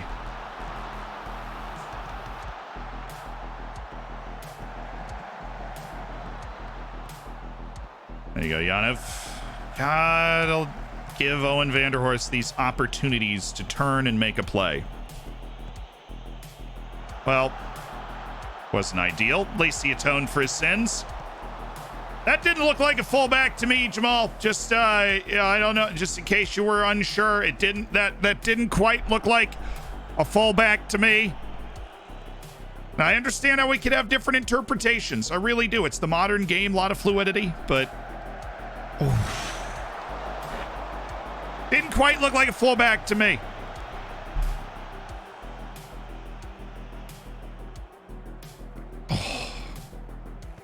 We were set to turn that over. We do have 3 guys trying to steal the ball from our friend here. Ooh. Stefan Nutz needs to come collect his ankles after that. We're good. Nice. And then very quickly over the top. That is a really good header by Rodriguez. Now he's in. Why is that shot in particular so terrible in FM? The first time shot from any sort of distance is just awful. We've seen that like 4 or 5 times now, and no matter who it is, they're just hitting duds. Javi. Oh, yeah. Oh, yeah.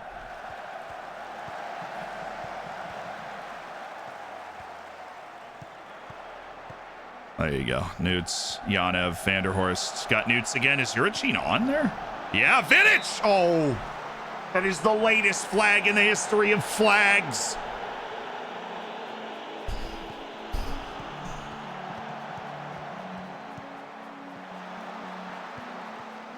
Let's play it. Oh, that's great work. There you go, Yanev. Vidic. Lima. Come on, somebody shoot. I mean, serious. How I was convinced that was going in. How did it not? It's good work. This is good work. These are good chances. I love our prolonged possession. We're just kind of wearing them down and getting our chances that way. Juricin, dang it. Come on, Yanev. Screen this off, Yanev. Screen it. Great work. Great work. He might be 15, still a stud. He's going to be in the North Macedonian national team by the end of the year at this rate. I am happy. I'm happy with our performance so far. I got to always manage this team like we're relegation candidates. That's the key. Keeps the boys happy. And we've already got them all backed up. Great passing.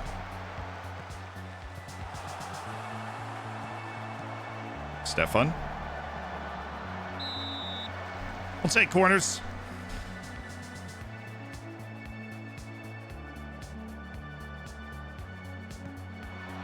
Bro!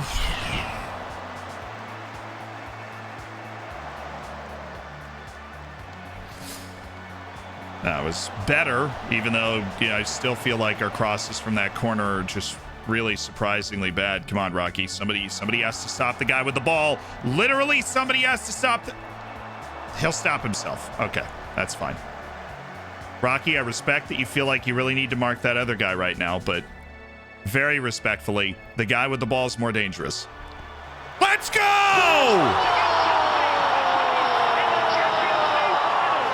Yes!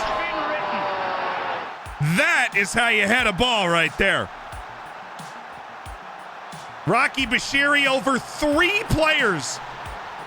3 players from Austria Wien. 3. Oh, Nutz from here.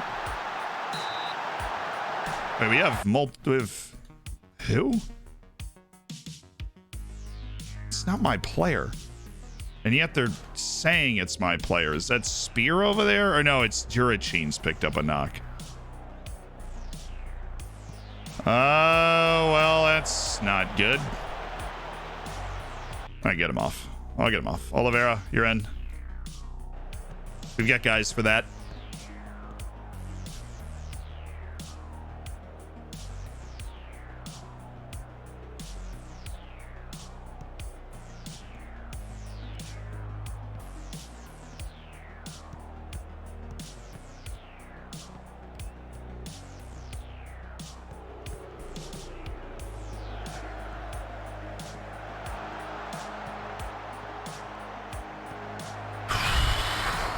I think we had that covered. It's just the way that it looked made me very nervous for some reason.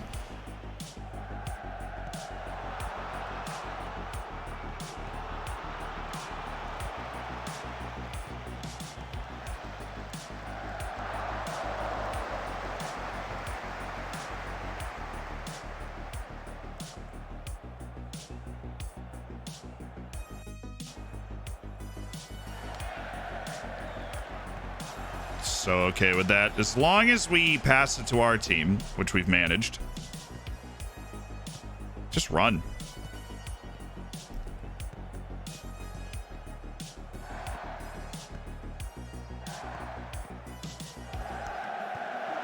Oh, Nutz! Play him. Oh, he wanted to. He saw it. Owen. Well, this is nice. That's really nice.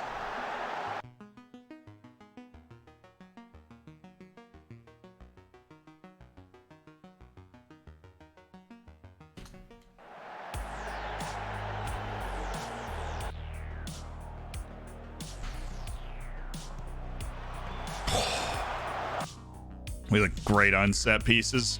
Almost as always at this point, we just look great on set pieces. I'm going to drop my lines.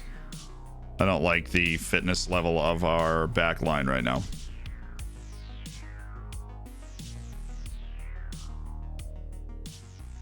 Take Caleb, put him over here. Pull back on support. Give us somebody else that can step in and play some defense. And hold the third sub.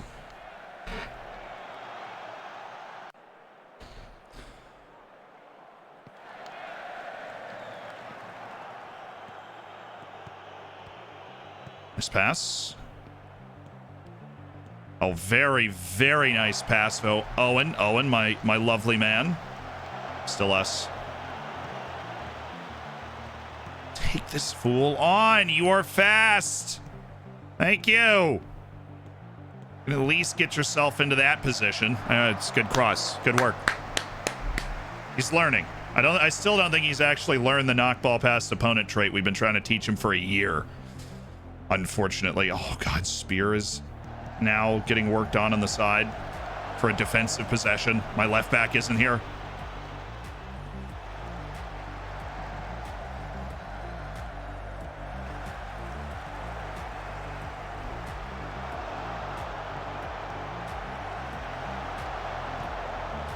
Can I get like told that's happening before all this, like before it actually is just happening? You know, does that make sense? Get Lima over there and get Ruzek in. Goodness.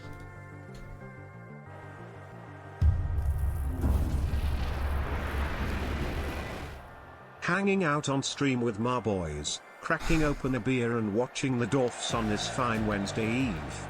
Love it. Oh, Pablo. Oh, Pablo. That is a great, excellent vibe, Melman.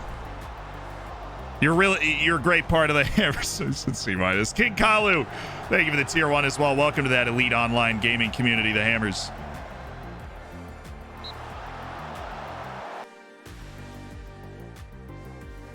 It's a red card in the Salzburg match. I don't know if it was on them or...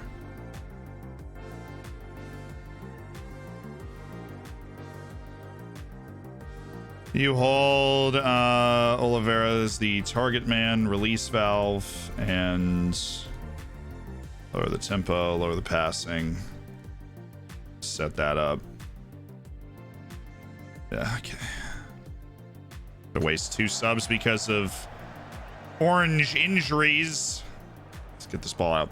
Let's get this out, Rocky. Daniel Beer, my man. Oh, whoa, no. He's off. Just play it. So much space. Pablo Rodriguez, put him on skates, or just head to the corner and then try and cross, which that doesn't make a lot of sense, but okay. There you go, Owen. Well,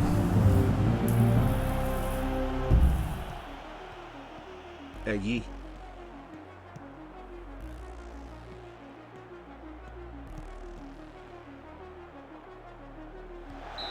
Good work.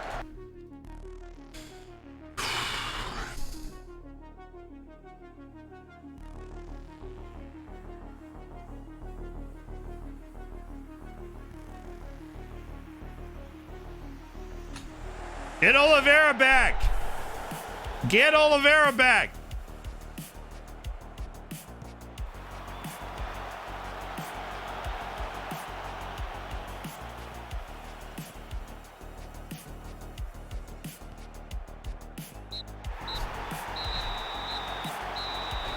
Finally a win today, dude. I was nervous at the end of that. Oh, well done. Good win. We win at home against Austria Wien.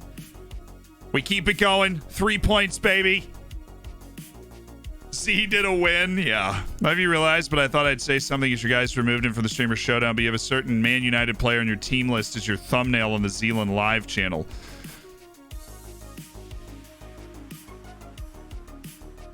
Really? I thought I was on the thumbnail for the draft.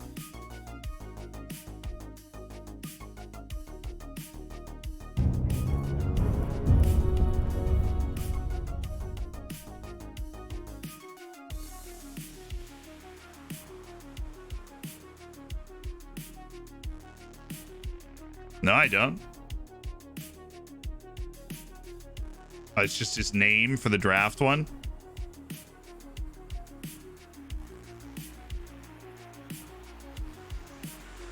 Oh, yeah. Okay. Yeah.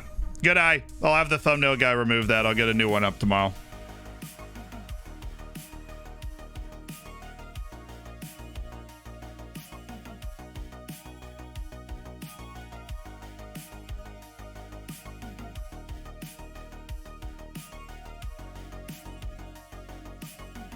Good eyesight. Good, sir.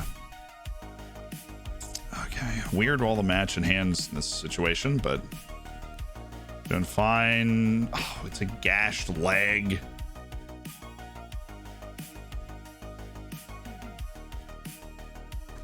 Jarachine, I'm just going to rest for 2 days so we can get over that. The gashed leg, and you just cannot play through a gashed leg either. It's one of the most miraculous injuries in Football Manager.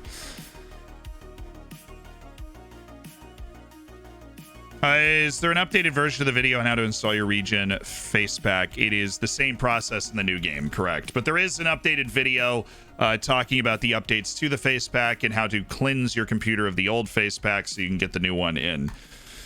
How much did you enjoy Rocky Bashiri's performance? He's got that in his locker. I mean, when he's got that captain's armband on, he is something to behold on those set pieces, man. It's every time he's got that armband.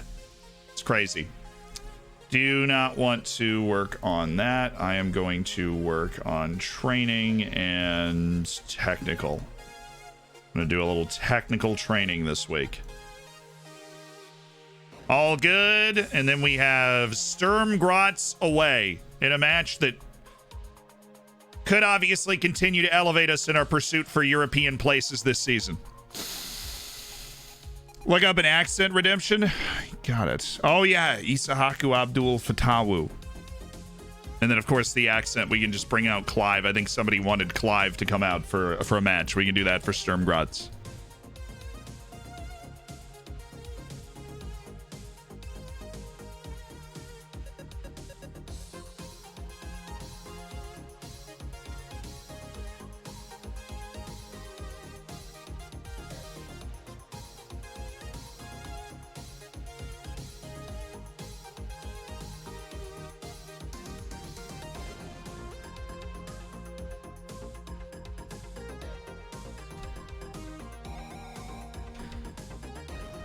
We're already in December. Time flies. Yeah, I know. We're waiting for the Bosnian center back to accept his contract so that we can get that transfer done.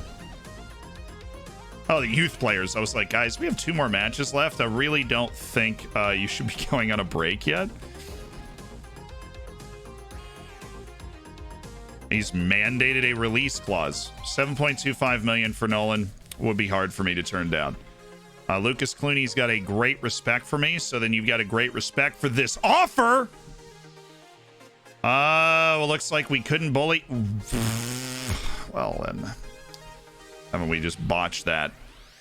Owen, or Ian, whatever your name is. Impact sub, please, so that we don't have to register you for Europe. We're going to get rid of the release clause, and this is a different guy, Gavin Robinson, so this should be an easy negotiation. Okay, Gavin. How about we meet in the middle? And we'll extend that contract. Anybody else? Nahuel Benegas was a rental. Honestly, Ruzek I might re-sign. I think God's Power Tower we probably aren't going to re-sign at this point. Custodio Newts was a 1-year rental. Marco Jurdechin was a 1-year rental, I think. But Marcos Ruzek, I am kind of falling in love with. And can we extend him to no? And you're going to be a squad player. Which you're okay with. Can we extend him, get rid of that, and extend him just through the end of next year? Because I don't want anyone to come in and poach him, because I definitely believe he's going to be important as a right back player for next year. You know, 50's fine. Luka Petrovic, really not giving him an opportunity to develop, are we? But we'll keep him.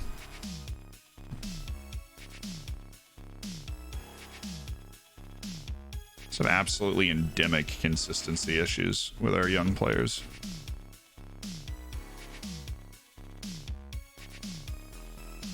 And Oliveira probably, as long as he agrees to Impact sub, which doesn't mandate European registration. Ooh.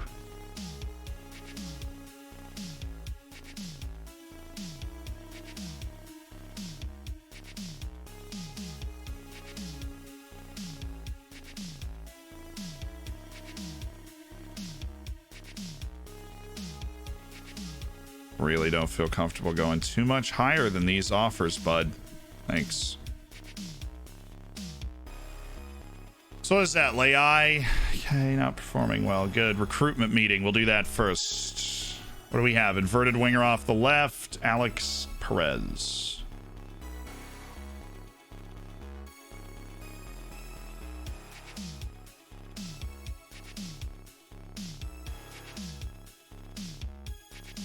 Leaving on a free transfer, so he's already decided that he's leaving. Respect the hustle. Juan Sandoval, already on the end of contract shortlist. Already on a shortlist. Not good enough. Not good enough. Scoutable, yes. Lovely.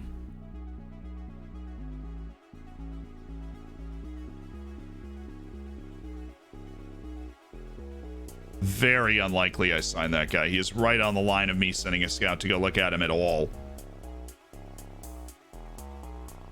They're worried about goalkeeping because we are missing.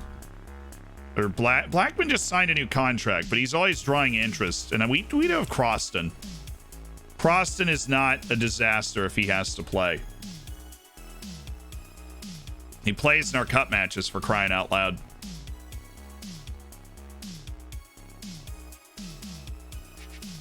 Trial, Carlton Morris into contract. This is a big list of guys that are like free. Is my player checked yet? No, we have not done that yet.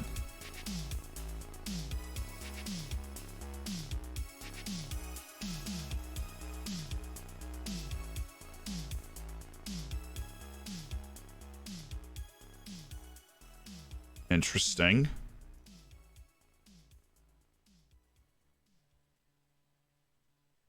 Ahmed Khan, no. Facundo Castet, yes. End of contract. Okay.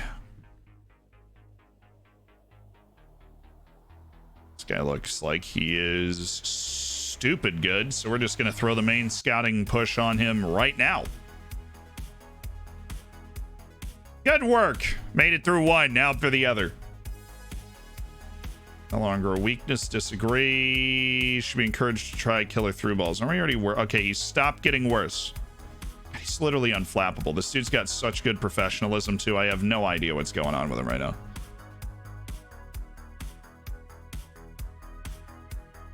He is working on developing his weaker foot, double intensity, quickness training, central midfield and attack.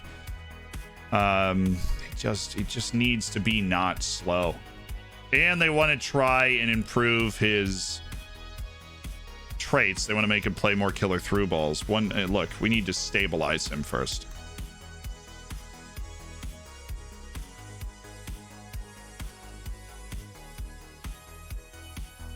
Bashiri's averaging a 7.8 recently, so that's praisable. Hey, man, really pleased with the way that you're playing wearing the captain's armband. Handled. Now let's look at Isahaku Fatawu, right? So we have...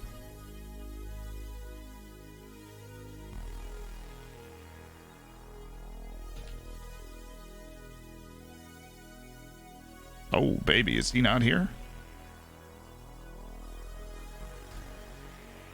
It's a precarious position when you are not in a playable league at the start of the game. Weird things can happen and then all of a sudden you're gone. This kid is really good though. He was on the Ghanaian team.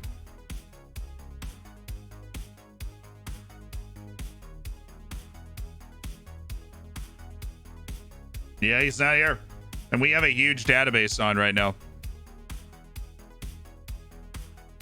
So we have to refund Gamma Ray.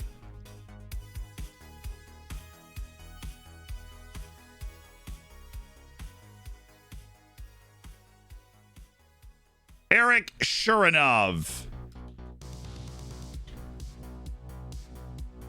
It's a striker now at Sampdoria, 22 years old, got assigned a face for some reason, or this is just a weird entry for the face pack. He got a free move to Pogon, and then a year later did a $3.4 million move to Sampdoria. So this is a very quick come up.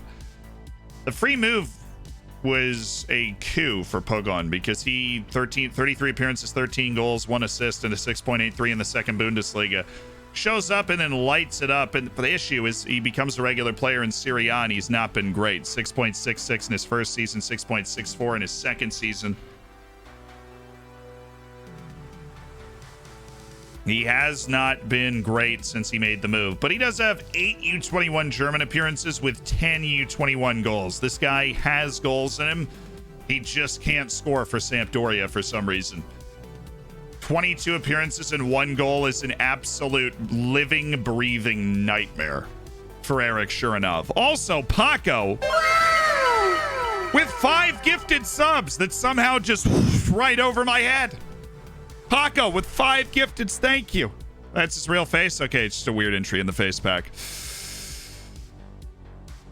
Yeah, that guy just seems like he is very good at a not top 5 league level, but actually in Serie A. Either he's not getting the service playing for Sampdoria, or like he's not. Be tough. You know what the January update is? Not yet. That's my best answer. Blue Pit Pop, I appreciate the 7 months as well. And thank you.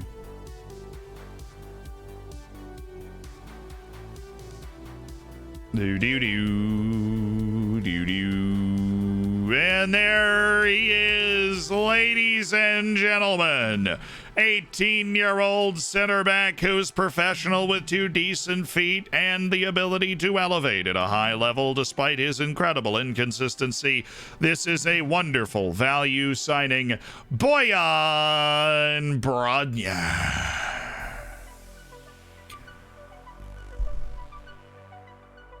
Our January window signing a center back that is going to make our lives a lot easier because now we have 4 center backs. Woo! Yeah! 4 center backs! Yes! 6'6", 200-pound, 18-year-old with decent skills already. Yep.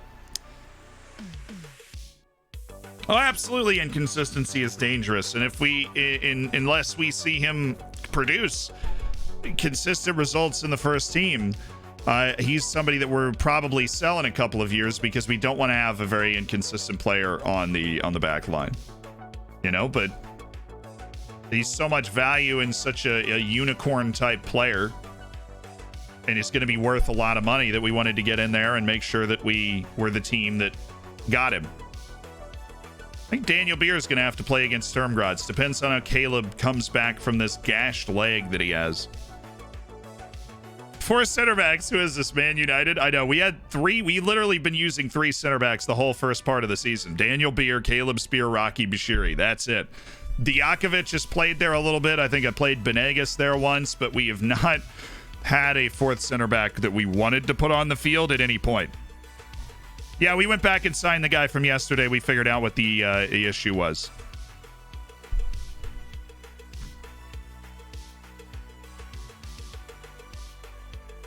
Lonelist.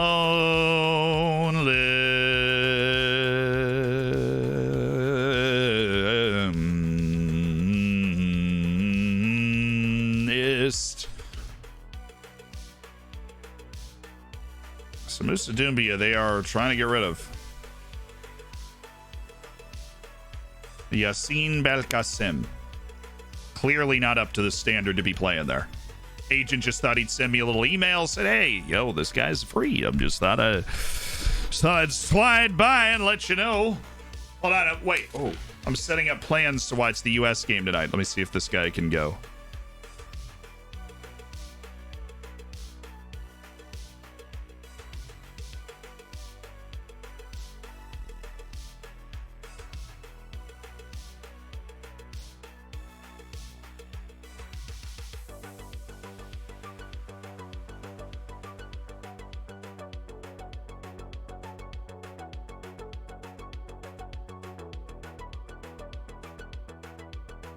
I've wrangled my logistics for U.S. game consumption tonight.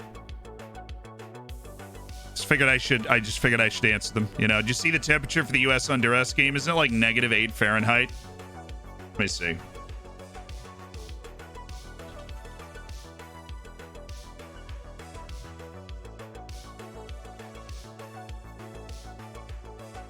All right, CBS Sports, sub-zero wind chill expected as U.S. soccer hosts Honduras in St. Paul.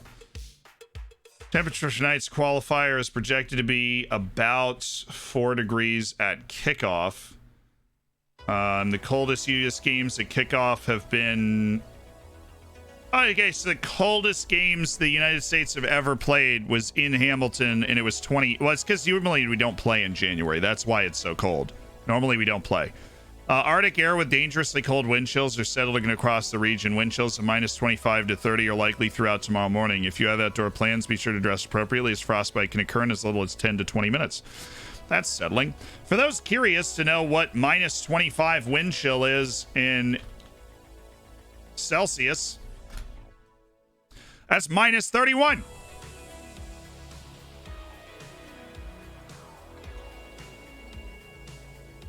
Nothing like playing outdoors in St. Paul, Minnesota in freaking January.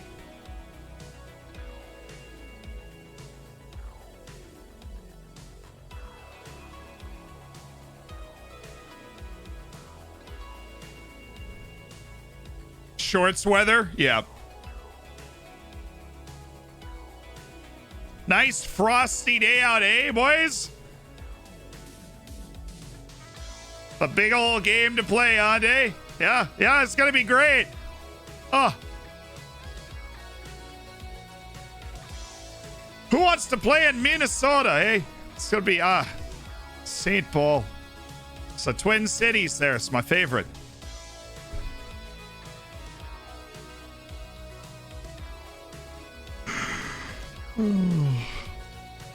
I've actually been to Minneapolis before. I went for the Final Four when UVA was in it and ended up winning. I definitely want an actual full scouting report on that guy. That guy could be somebody that we try to sign before. Wow, they just put Shaquille Pinos in the transfer list. The dream isn't dead, boys. Here we go. Shaquille. The dream is alive. Shaquille is still available. They're regretting their decision to purchase my boy Shaquille. And they stole him from our trialing rotation. The audacity. They should have known it would come back to bite them. And Anto Grgic on the transfer list. Petriccione on the transfer list. Probably start scouting the guy again, to be honest. Asking price well below market value. It's really not that far. So, gonna need you to tell. Oh, PSG. Little youth player from PSG. Okay. I mean, that is, it's the type of technical quality we're trying to build at the club, right? The youth player from PSG. That's the business. And we're really starting to get into that right around where you get 6 months out and all those into contract players start to come into focus. Thought Julio Serpa had already done a deal.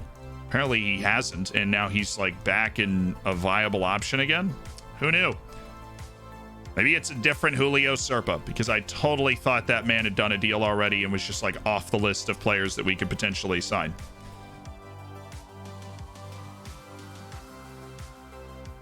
Hey, Javier Alonso, you want a trial? Yeah, you do. Why are you out of contract on the 5th of December? I live in the St. Paul suburbs. We're just lucky to be above 0 freedom units right now. It was freaking cold in New York, but now we're back in the 30s with the snow kind of melting off the ground, so we're all right. Zealand, I found this clip earlier. I just thought I'd get your thoughts on it. Yeah, man. Of course. Alphonso Davies is better than every U.S. men's national team player ever was or will be. Comma. Pulisic is a fraud. I think I get the idea. Okay, interesting video there that you linked. Just an interesting video. You know, thought-provoking, wrong. You know, just any number of those things. God's Power Tower is struggling being out of the team at the moment. This might be the end of the dream here, because he is definitely Custodio. Can you resolve this? Give us a little time. Nope. And we're gonna go to him, and he's gonna be mad.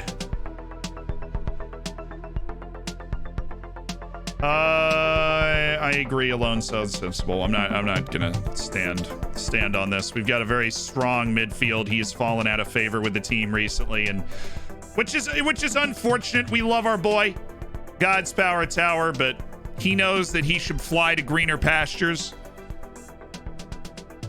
He knows that we're not treating him right.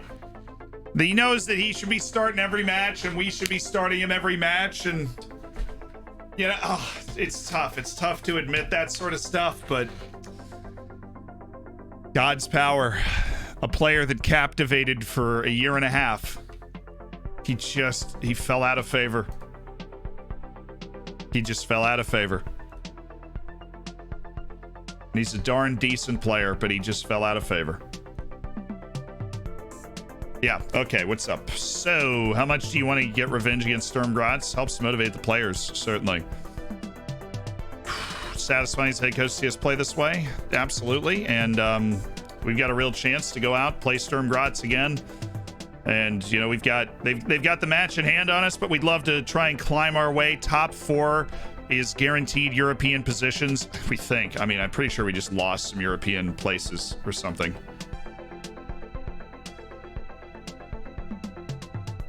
Europa League playoff, Conference League third round playoff, Conference League second qualifying round.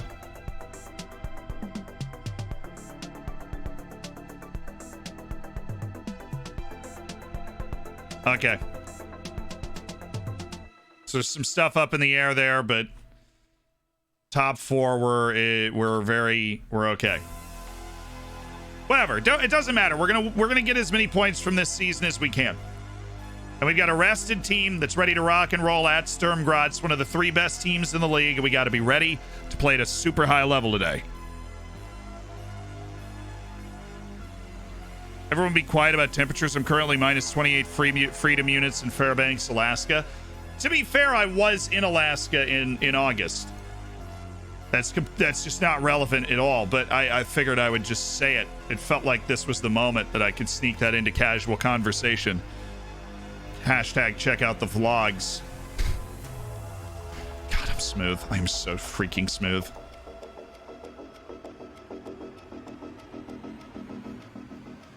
I don't even know how I do it sometimes. I'm like, man, did you really just slip that in there so casually? Dang, that was smooth. Thanks. Oh, Martin Yanev is like, hey, you know everybody else that's kind of improving? Lucas Peer and the like? Well, I'm doing that too. I'm doing that too. And we see a little Rocky Bashiri, third best trainer. We still getting improvements from my boy Rocky Bashiri? We are. Still a...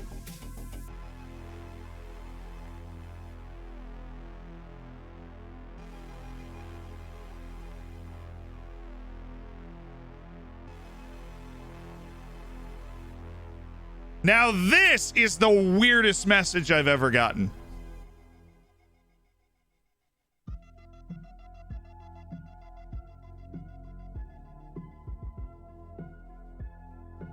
He's getting the playing time that we didn't. I mean, this guy wasn't supposed to come in and play, and now he wants a loan deal to focus on securing a move away from the club. He's literally been here for 3 months.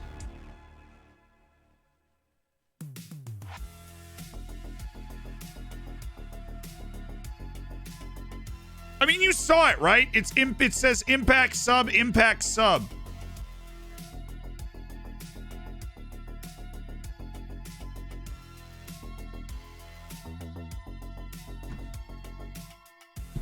Okay there, Vince. We'll play against some bad teams in the league and put Vanderhorst on the bench. Lord knows he could use some rotation, but that was weird. He's definitely a problem child. We're not gonna, we like can't sell him. We bought him 4 months ago. You know what I mean? Like, we can't sell him. We're giving him the playing time he was promised, but apparently that is not good enough. And we got to go, you know what? I'm going to go yell at him now. His development has been subpar. So that one been satisfied, but it's been extended. God's Power wants to go out on loan. Nick Lima wants a fair increase in playing time, but I have 100 days left. And Brody wants a fair increase in playing time. Ortiz granted a work permit, and the young 19-year-old has signed a new contract with Floridsdorf, extending out another year. Good deal.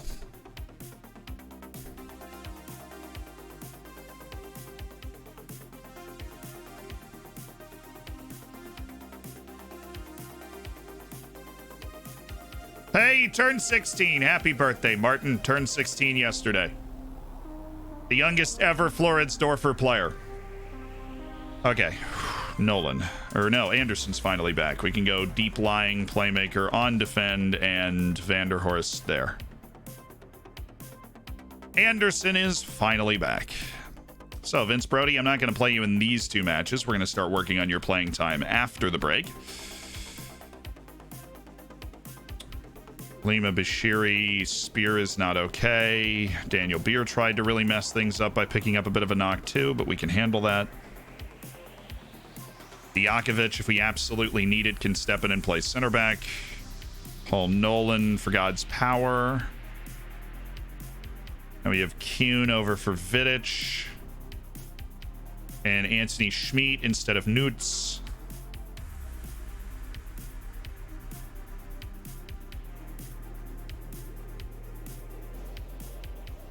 Switch the changes back that we'd made for the previous match. Caleb Spear. Definitely want to work on that general rehab. It's the best training you got in the game.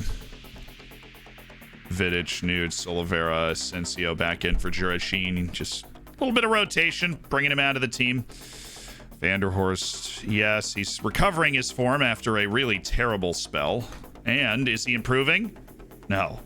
The dream continues to not live. At least Pablo Rodriguez is. He's a big match player up there. So Anderson, Javi, Beer, Bashiri, Lima. Diakovic, Rusek, Nolan, Nutz, Vidic. Okay. Give me actually Rafael Leao. I haven't given him a fair shake recently.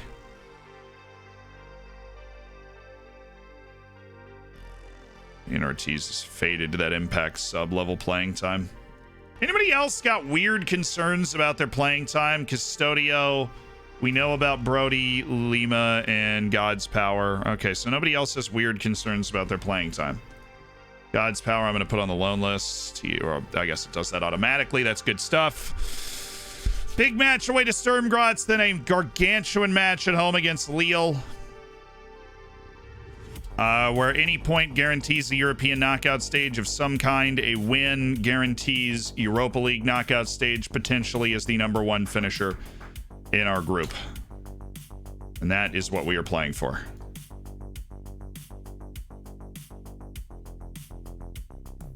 All right, Brignoli. But today we are playing for league position. Specifically, the ability to jump Sturm Graz at some point here in the future. It's our last league match before we hit the winter break, actually. Okay, team is set. Why are we on defensive? Excellent question.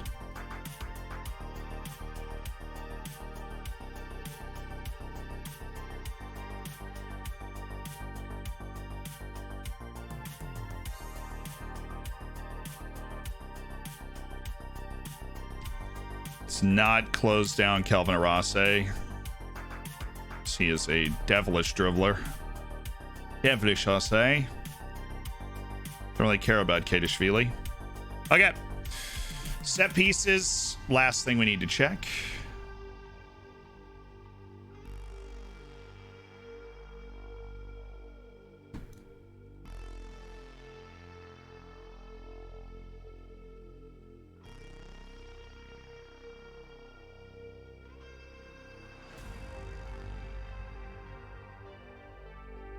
And here we go. Our last league match until the beginning of February away to Sturm Graz. Let's leave a very good taste in our mouth. We owe them. We owe them. And we'll hit him with the I trust you to make a difference, I have faith in you sort of thing.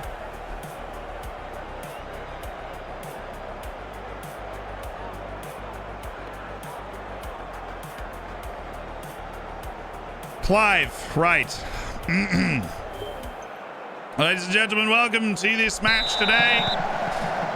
My sincerest apologies. The pub was doing a 2-for-1, buy one, get one sort of operation, so it was I was not exactly aware of this match going on today, but a match between a team that is surprising again. Floridsdorfer, but now Junior Adamo bursting into space behind. He's hit the post. And Sturm Graz with the early warning shot from Junior Adamo. His pace was going to be a problem. It certainly seemed one in the opening 30 seconds. With this Floridsdorfer side down in 11th after 6 matches in the league, certainly have turned their fortunes around. Sturm Graz, a team that is making up the pursuit of Salzburg at the moment. Ljubic blocked away. It will be a corner, but Sturm Graz at their home ground throwing the gauntlet down early.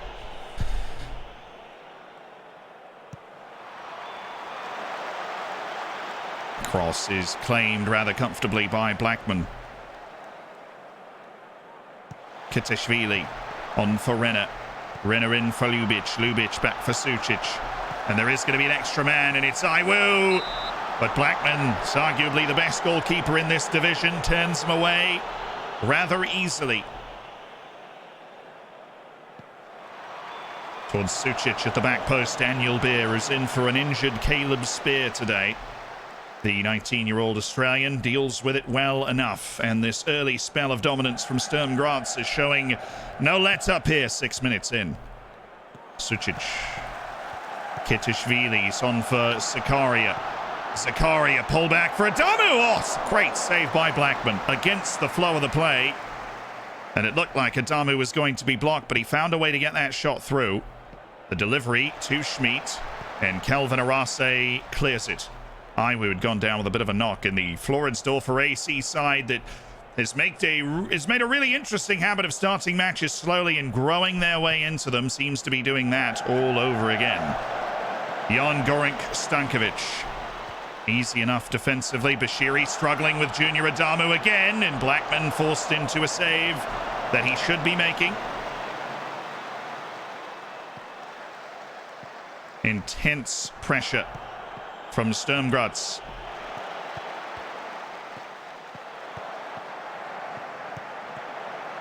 Kelvin Arase. Iwu. Sucic. That's a chance for Kitashvili. And they are absolutely running riot on Floridsdorfer right now.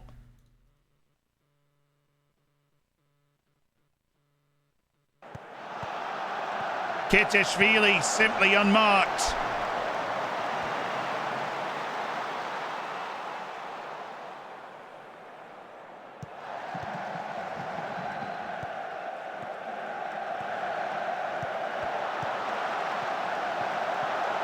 The service, Zakaria, and he looked offside. It's been all Jamal Blackman to this point. Bashiri. Finally able to pass their way out of some trouble, and Van der Horst has set Pablo Rodriguez running.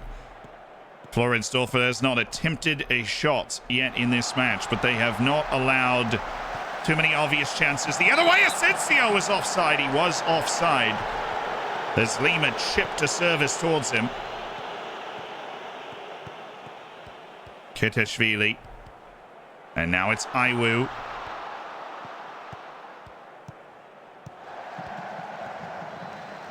On for Zakaria, and it's claimed by Blackman.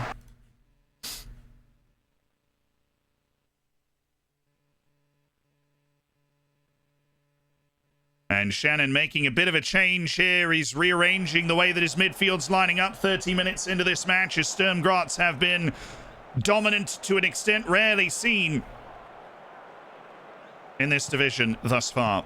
And the only thing they've not found is a goal. Wide for Kelvin Arase. And Avi Vasquez makes the challenge, but there is, of course, going to be some debate about this. A sliding challenge inside the 18 for Avi Vasquez on Kelvin Arase. And they are going to award the penalty. And they have said that it's surprising on the bottom line, but I have to say I'm not surprised, because the tomfoolery required when I've told you not to close somebody down to go in for a slide challenge inside the 18. Well, that's the level of stupidity that should be rewarded with a penalty kick. And Sturm Graz lead deservingly at home against Floridsdorfer. Disgustingly deservingly.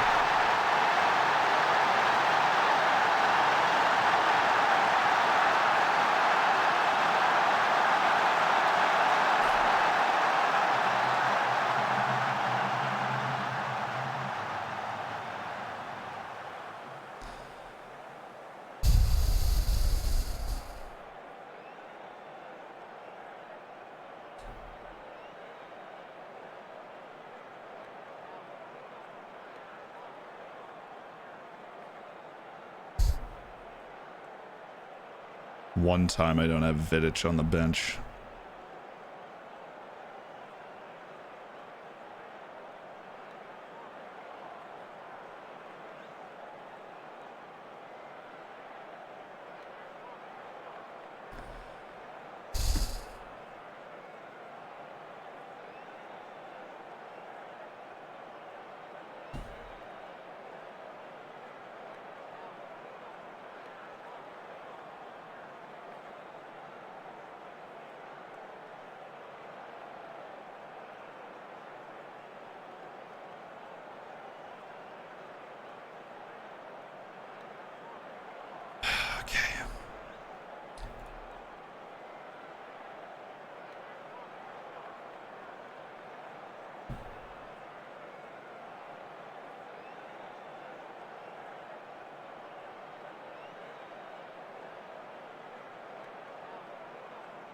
And you wonder what changes are going to come out of the dressing room now for Zealand Shannon, a manager whose in cute fashion sense can sometimes be overwhelming.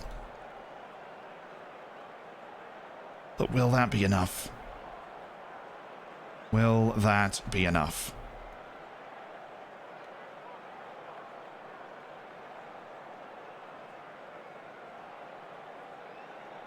We will see. It is, after all, only 1-0 at halftime, and the changes have been made on both sides. Sturm Graz has made 2 substitutions, and Floridsdorf has made 2 substitutions. And a match that you hardly remember Floridsdorf looking worse than they have so far today against Sturm Graz. Control down to Stefan Nutz, who was one of the 2 players introduced. Both the wings, Anthony Schmid and Tim Kuhn, have been removed and replaced by Juracin and Stefan Nutz. Junior Adamu. Is there an opening here? There absolutely is for Junior Adamu, and Jamal Blackman saved him again. And Adamu's inability to finish consistently is the only thing that might be keeping Floridsdorfer alive in this match at the moment.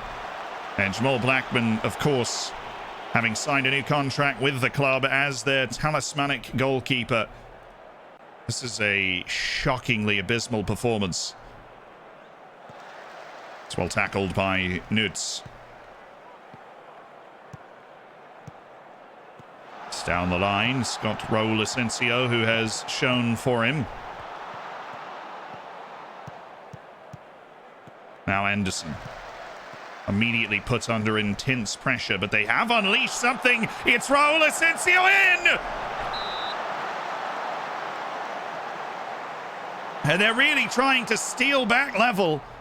That's the sort of opportunity they were looking for to increase their passing ability. And now Rocky Bashiri, always dangerous, but he's just glanced over the bar this time from those set-piece chances for Floridsdorfer.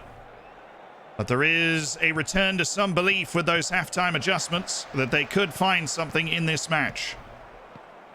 Lima bottled up in the corner, and they're going to go back for Blackman, who's just going to hoof this clear. Kidishvili. Met by Anderson, Arase, Sucic. It's just a avalanche now for Sturm Graz. Well blocked at the edge of the area, and Nutz has given them a chance to attack. It is that 2-on-2, and they've played it well. Raul Asensio's got them backpedaling. And Floridsdorfer is pouring forward, but Asensio has lost the ball in that effort. And now they might be able to hit the counter on the counter. And it's all just fizzled out to nothing for Sturm Graz. Kedishvili, Heil, and Junior Adamo. Kedishvili, Arase, Sucic blocked. Once again, Ljubic. Heil, Kedishvili blocked again. Javi Vasquez steers it into a wide area. Aromftiel blocked by Stefan Nutz. And the determination certainly on show from Floridsdorfer to maintain this 1-0 deficit.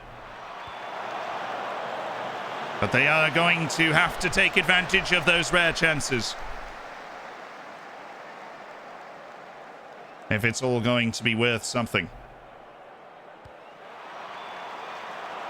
Well claimed by Jamal Blackman. And he's just gone for the glory here, up for Pablo Rodriguez. And it looks as though Seelan Shannon has spotted something.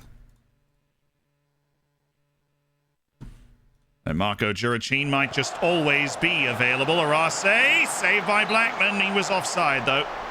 What a save by Jamal Blackman off his line. Made himself big and absolutely ruined Arase's day. The level of dominance from Sturm Graz has been staggering. And quite surprising considering the hot run of form Floridsdorfer finds itself on. But this match has been a real disappointment for them. Stankovic.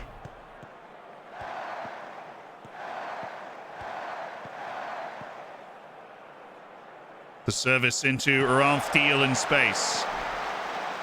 Bashiri sees it away, but the second ball always going to fall for Sturm Graz. From serious distance and speculative at best for Ljubic. 15 minutes now left to play. And while optimism's certainly not high at the moment, they have defended well enough to give themselves an opportunity late in this match.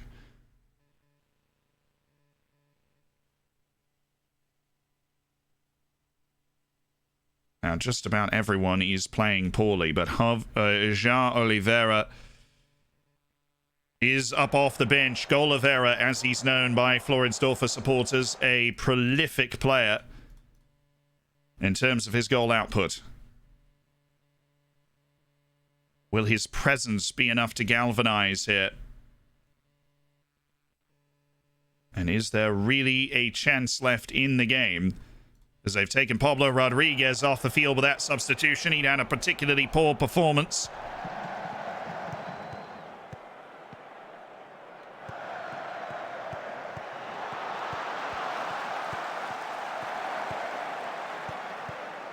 Raftil, Sucic, tied up for the moment by Stefan Nutz. Heil's got a chance to shoot, deflected away. Juracin settles Lima for Oliveira, and this might just open up for them here. He's played Asensio in, and Asensio with the speed of a newborn snail, unable to corral the ball or even get close to it or pretend that he was going to threaten.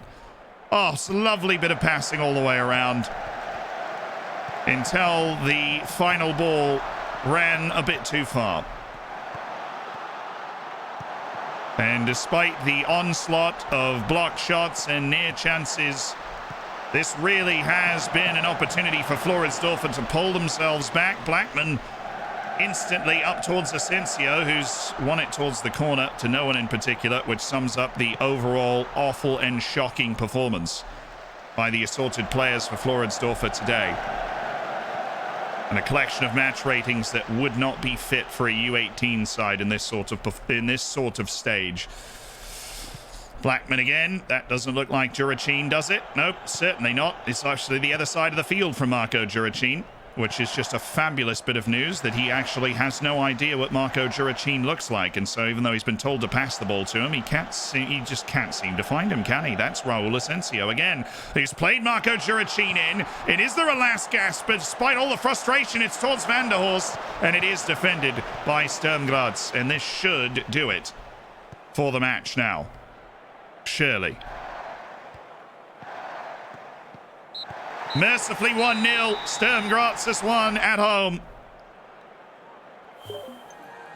Honestly, I don't like doing Clive during league matches that I really care about. I don't.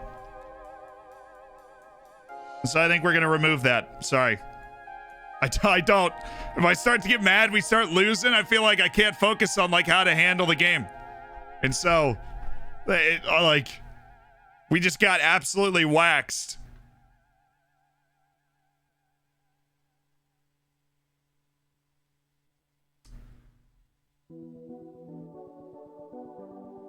Oh, Vanderhorst, you're demotivated? Oh, I'm sorry. Do you want to go back to suburbia? Everybody else seems to be okay. Star player pansy.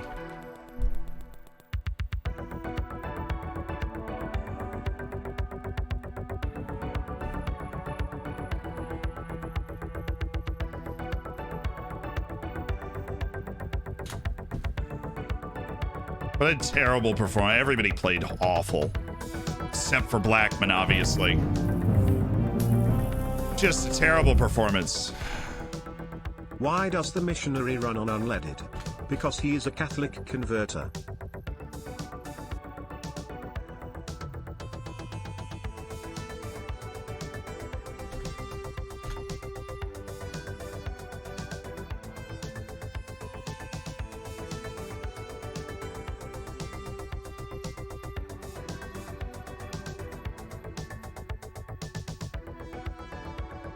Well, at least Rocky Bashiri is showing improvement.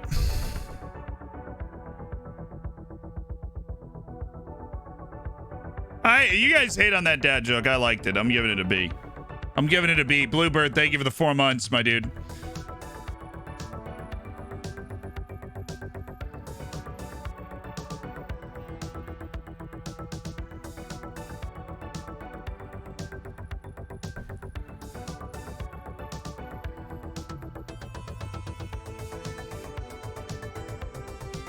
Yeah, you can still like redeem the accent. I think it's funny to talk in it for a few minutes and just confuse everybody. But redeeming it specifically for matches so that we clive up a whole match just doesn't.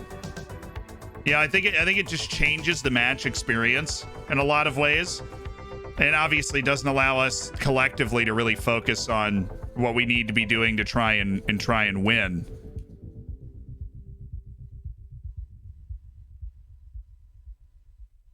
Oh, we actually have another, I didn't know that. We have another league match. We played Tyrol. Thank God. I did not want to end on that. We played Tyrol. Well, only 4 matches left in the league until the league split after January. Why are we playing Tyrol on the 15th? Like, we can't just... You're telling me none of these teams are going to have matches in hand? Like, why do we need to play 18 matches in the first half while playing group stage and everything else? Hertha Berlin? Nah, I'm good. I think Rocky Bashiri might not even extend his contract with us at this point. No, he wants star player. I think he wants a boatload of money. The reason I'd want to do this contract is I feel like we can get more for him. Important player. Thank you. I feel like we can get more for... Oh, no.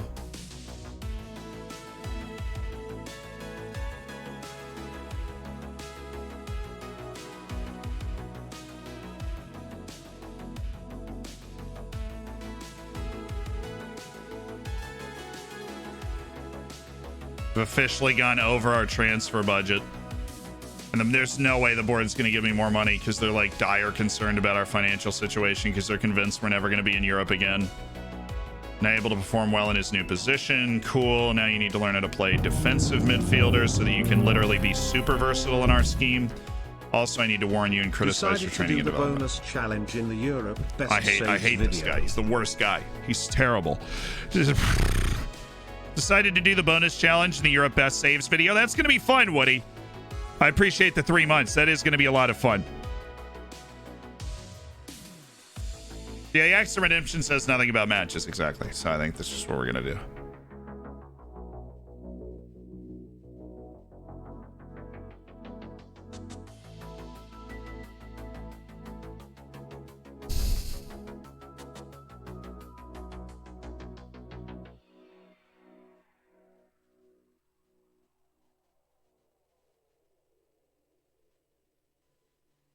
Happy where I am. That's the answer.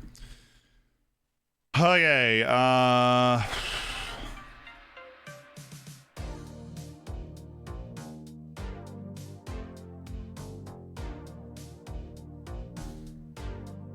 it's worthy of the amount of money he's being paid. I think everybody, basically everybody is.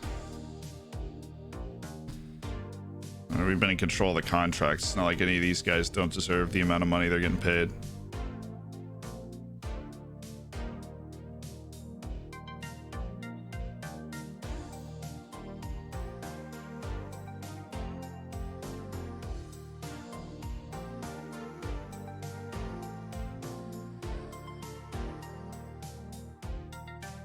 I just don't know if we have the, I don't know if we have the money right now. You got it, Coolio.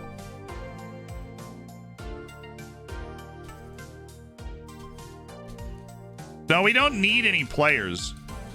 Might be time to look for loans. No, we don't need any players. I just want to be able to offer Bashiri a new contract, but the board has about as much faith in us as nobody.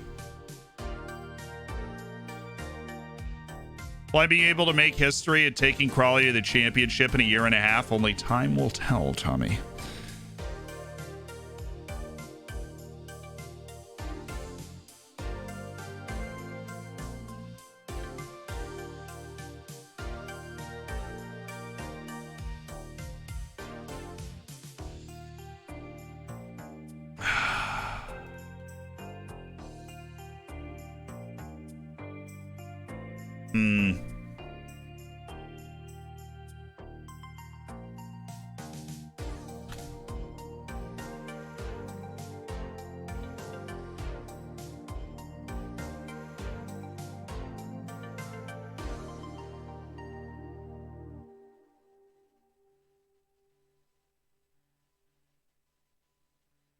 He went down.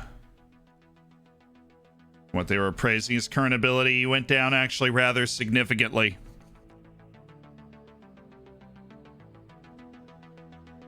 Bashiri's pretty terrible in real life. I mean, he did kind of flame out in England in this game too. And then we brought him over here and we gave him that opportunity. So I knew they were going to reject it. That stinks. Only the biggest game of the entire save coming up. No worries at all. I'm not worried. Bluebird, thanks for the 4 official collab. Thank you for the year and for what I consider to be level dad joke. You know, that was important. And we'll do that player rate now. You feel your ambitions are matched? Well, yeah, I'm confident that he matches our ambitions.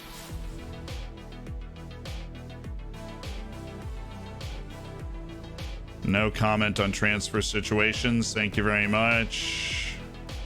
Rocky definitely makes this play very comfortably, very easy. So who is this good player in my opinion? From Problems. Okay.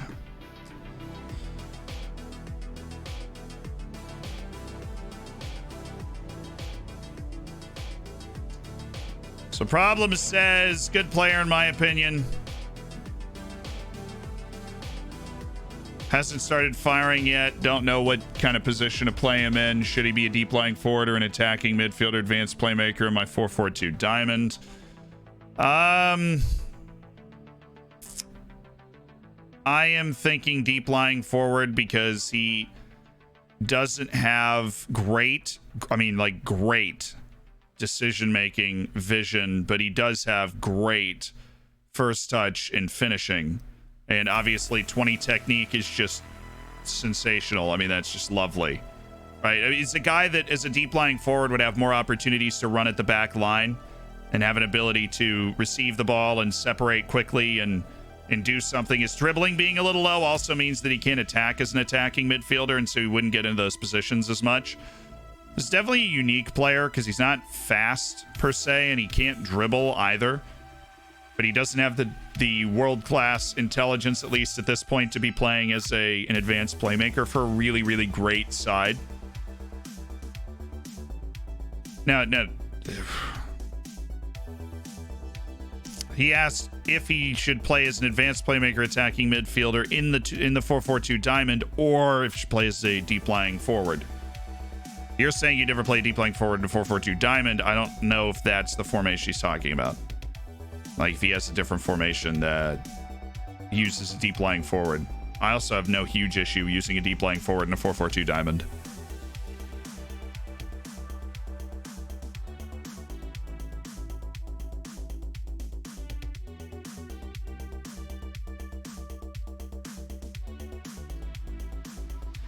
So overall, rating 1 out of 10. I'm actually going to go with this feels weird. He's a really good player. I'm going to go with an 8.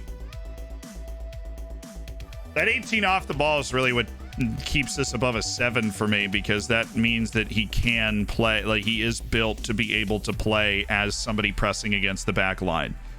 As an advanced forward, this guy would thrive, I think, because he has that off the ball, and he also, advanced forwards do drop in. I mean, look at my advanced forwards, the way that they have to play with the ball and the passing and all that stuff, it still comes into play.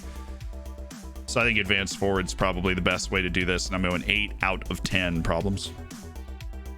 Advanced forward, best way to do it.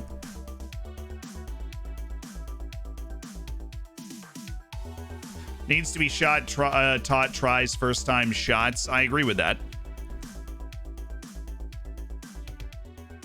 I think tries first time shots would be very helpful for that lad.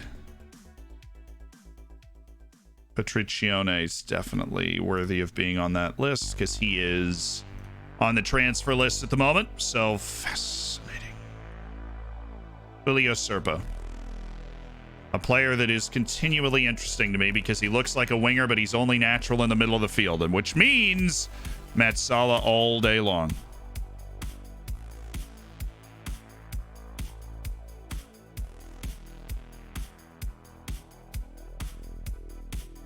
Train his quickness? Yeah, I would be training his quickness too. The intelligence will come with age.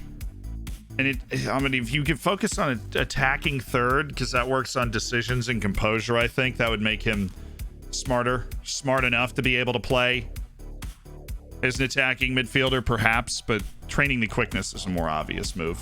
Takes advantage of the 18 off the ball, which is just really high.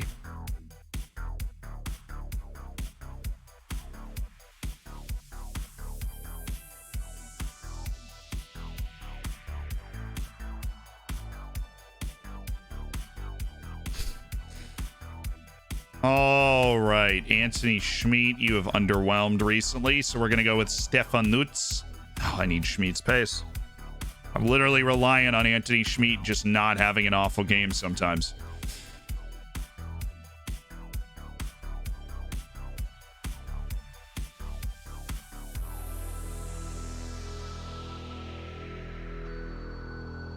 Oh my God, how are you not fit? Like, I know we did fitness training, but we had 5 days in between matches. Nolan, too. I mean, I'm beginning to think that there's something just weirdly rotten about the development of this team. Like, is everybody just getting worse? It's not just Owen Vanderhorst, it's just everybody. Couldn't tell you. But why are we not fit? Like, seriously, like, why are we not fit here? I have never seen a player without an injury go through 5 days of not full day training and not be fit for the match. 5 days between the matches. Matches are 6 days apart. I have no idea. I didn't even think to look. Because that's just, like, not a thing. That's crazy. Yeah, Bashiri has been really good for us. TG, thank you so much for the prime. This is a huge match. Either way. So Anderson's coming off the bench. We're bringing Caleb Spear back from... Oh, that's terrible. We're going to be so not fit for this league match coming up in a couple of days. This is going to be the Wild West trying to get these 2 matches done. Not to mention we're playing for like all the marbles today. And so we're going with Paul Nolan and Owen Vanderhorst to try and get that done. Owen, at least, I'll take him not getting worse. Like, we'll take that. Caleb Spear is the only guy that I don't dislike when it comes to development. Rocky Bashiri is showing them how it's all done at the age of 25. All right. Let's get up to the actual match. That's crazy. The amount of damage that physical training must do to them is nuts. And they're all just a little bit of a tight muscle here or there or something.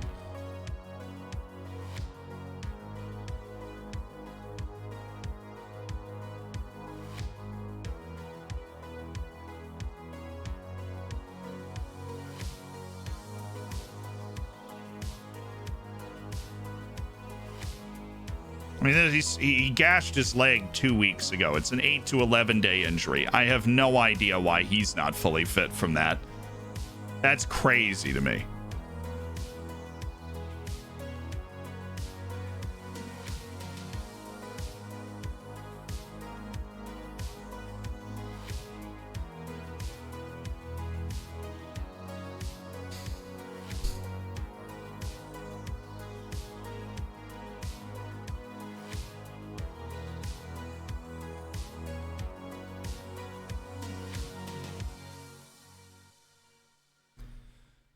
Okay, we had a 2-2 draw at Lille. That again at home would do it. We would be in a good spot. We'd be comfortably where we need to be in one of the knockout stages, because this group is incredibly tight. In short, all 4 teams could finish top of the group. And almost, I think everybody except for Lille could finish bottom of the group. And that is all going to be decided on the last day here. Everybody except for Lille could finish bottom, and every single team could finish top of this group, depending on, obviously, results elsewhere and everything. The final match!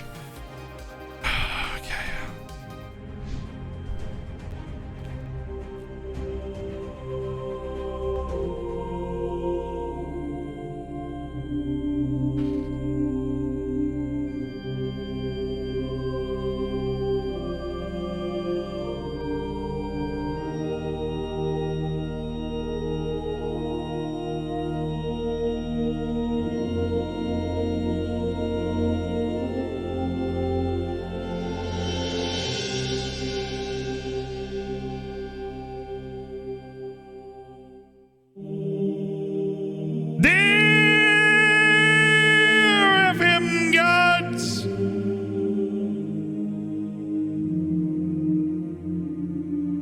We come to you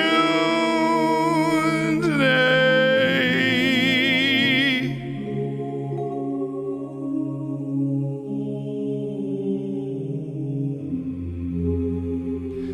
to pray that our 7 points in this Europa League group stage, in our first ever European foray, is enough. To pray that your wisdom and guidance will see that we deserve to be in a European knockout stage, preferably in the Europa League.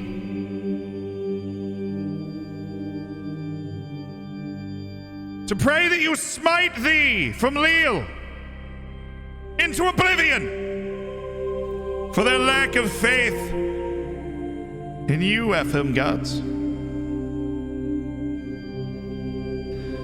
Because, oh, FM gods,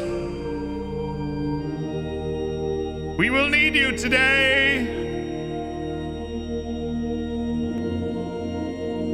and every day.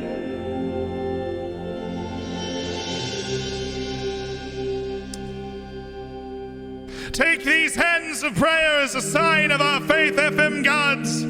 Thy will be done. We pray in the name of Eric Mendez, Huang Shuran, Xiao Pinto, and Emmanuel Buxo. We pray.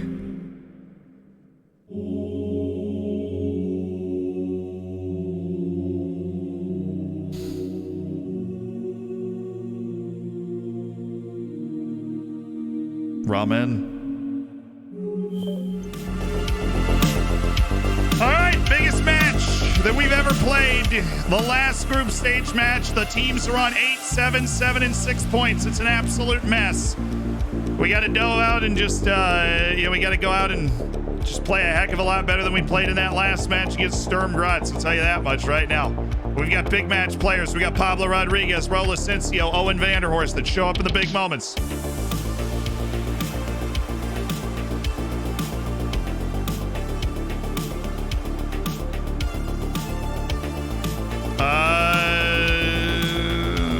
Dude, Anderson's not fit. Why is that option not available for me to tell this reporter asking why he's not in the game? Thank you, Nim. Come on, baby. We went down 2-0 at Lille, and we came back for a miraculous 2-2 draw that really set the tone for our attack. Come on, Bashiri, cut the angle off. Good work. Good work. And then, oh, baby. That set us on our miraculous journey to 7 points in this league. We had the heartbreak against Genk with 2 goals in the last 3 minutes to go from a win to a loss.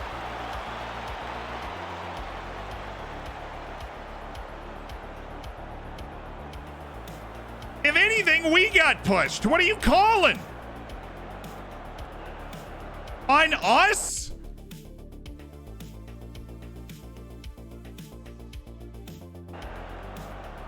Oh, what? Anthony Taylor, you're not even telling me who the heck the foul is on. Was that a push? Anthony Taylor goes to the screen. It's not on who? Nobody made a pushing animation. Vanderhorst didn't even move. All right, come on, Blackman. Let's get this. Could be a positive right here. This could be a huge momentum boost for us. Jamal Blackman, stone hands the block man.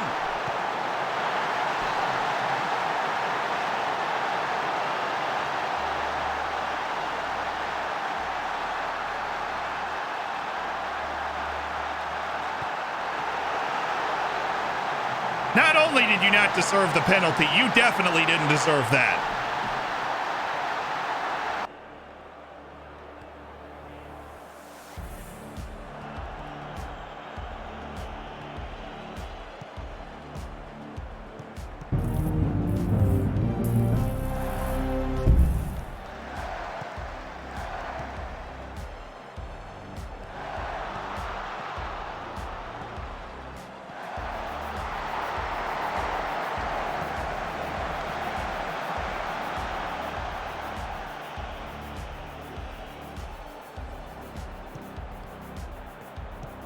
There it is. Oh, he missed him.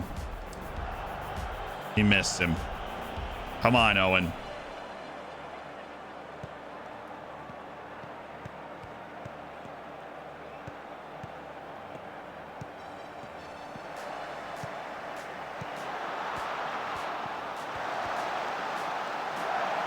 He was on, I guess. Maybe the right back, Ruzek. Good save.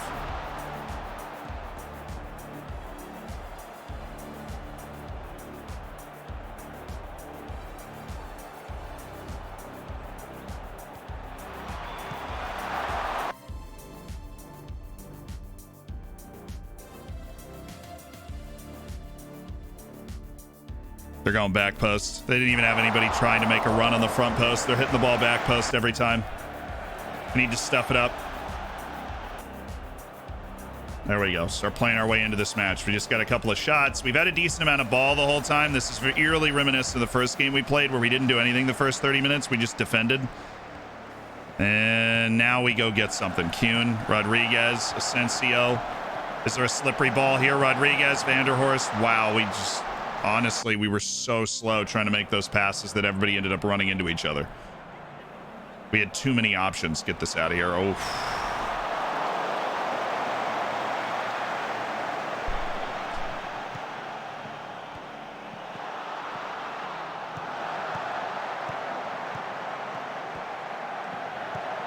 I mean, you said 1.65. That was the second best chance they've had. You said 1.65 XG is worrisome. It's really not that. They have the XG for the penalty and the XG from the tap in after the penalty. So anytime you have something like that, XG is basically washed. Just an ability to tell who should actually be winning the game. But they've had 2 good looks at the goal, and we've had 1. So even outside of the penalty, and obviously the overall run of play they've had, which they're just putting more pressure on the goal, which can lead to crazy things happening. But right now we just need to rely on us being a sound together team and keep focusing on doing what we did to get that one chance for Vanderhorst in that crowd. Because they've got David in behind once, and then they just had that scramble play that opened up. Oh, Rusek, is he on? Asensio! He's offside. Nice finish, though.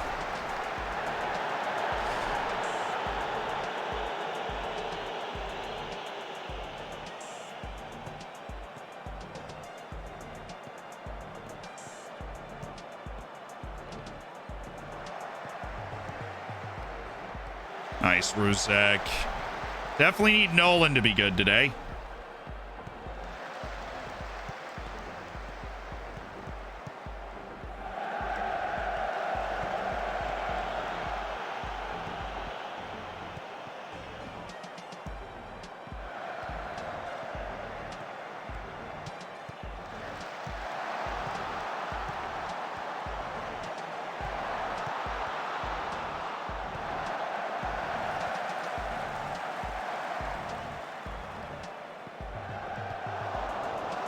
I am okay with that shot from their left back. As close as it was to going in, that's not something that like we're going to be able to stop with on a regular basis.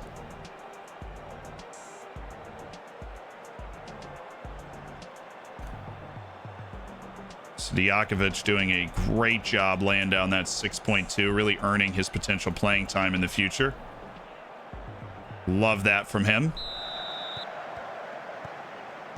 To switch up our back line if we wanted to take Dijakovic off. So here's to hoping he has a bit of a better second half.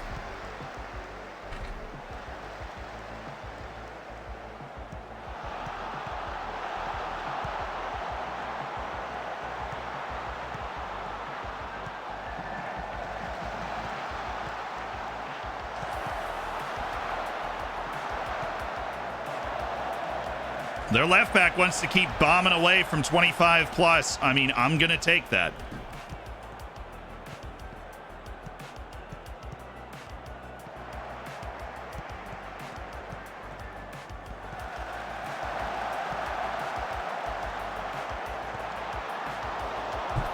That hit the post. Like, I was comfortable that Blackman was going to save that, but the shot hit the post, which just started like chaos incarnate there in front of the goal. The fact that they got that penalty so early, too. All right, Vanderhorst isn't doing jack. Kuhn. Dude, the matches that I need you to do well in, you are absolutely abysmal in. It is a special gift you have. We have got to get Dijakovic off because he's a problem, and then Kuhn is a problem, and those are basically the substitutions that we're gonna have to make. Kuhn, Newts can play over here as a wide midfielder, and that's just what we're gonna need to have him do.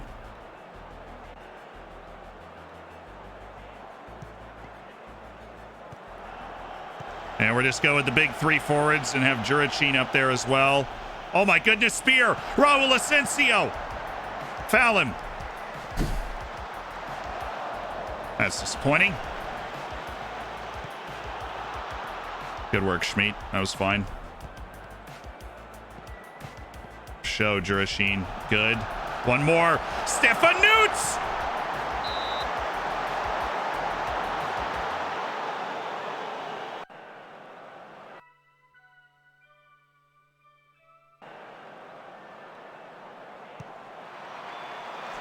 Bad hit.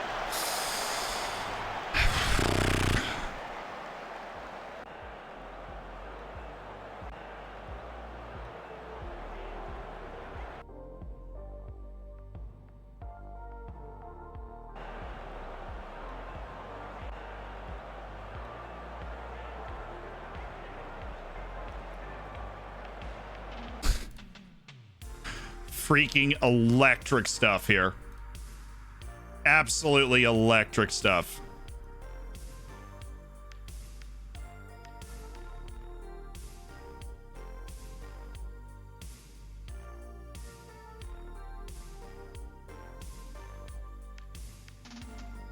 Try and play off Asensio. We'll just get further up the field now.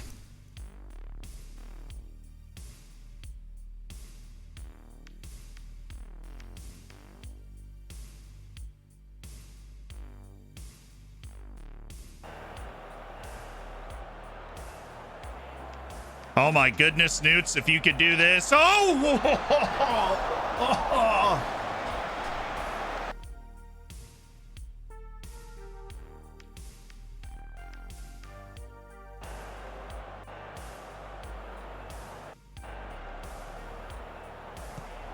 Oh no. Good save. And he was offside. That was a tight call.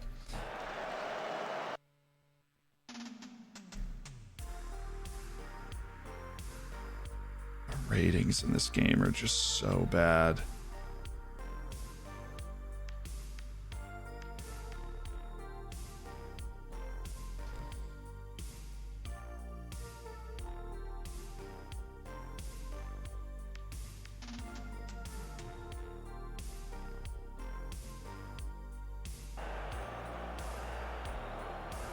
They didn't create a chance for the last 30 minutes of the game. And they won on a saved penalty rebound. Our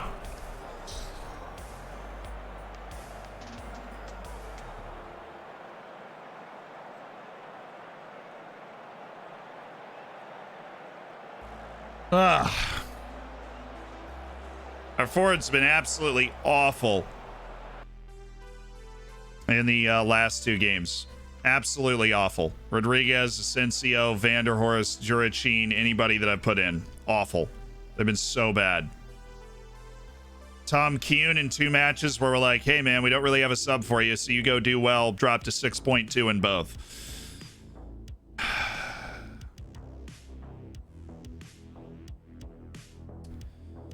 Oh, but we're going to the Europa Conference League at least. Genk got flattened by Dynamo Kiev, so we are going to a European knockout stage, which is huge. When we got given this group at the beginning, we certainly didn't know if that was going to be possible or not, but we did do enough, and we will be going into Conference League knockout stages.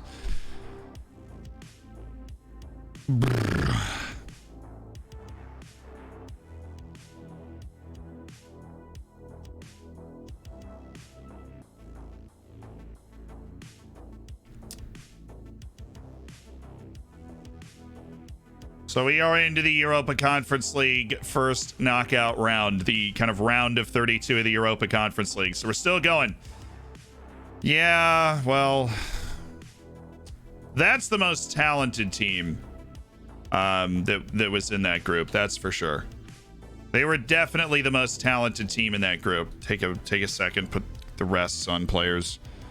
When's the draw? Should be a couple days, I think.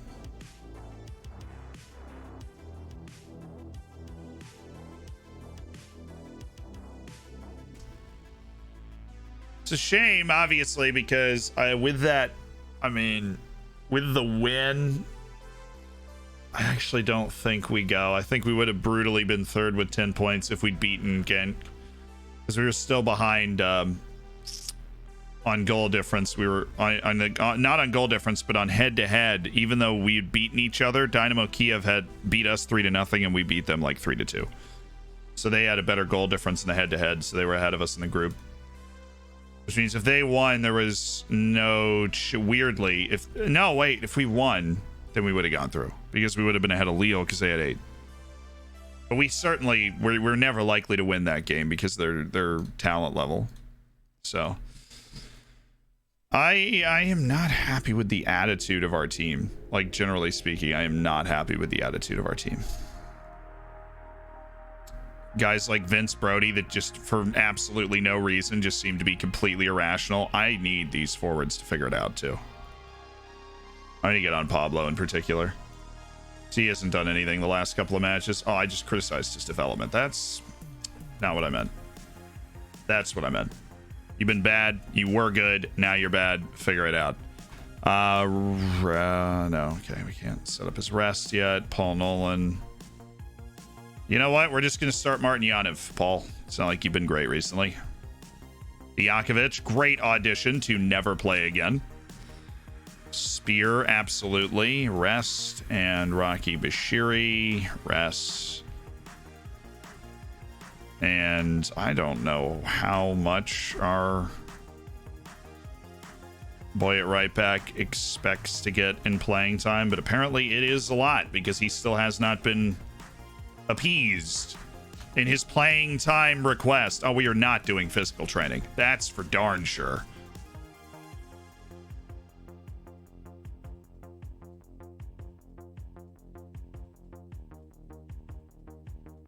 Now we're going to do something really light and relaxed, like a little team bonding, and then that's it.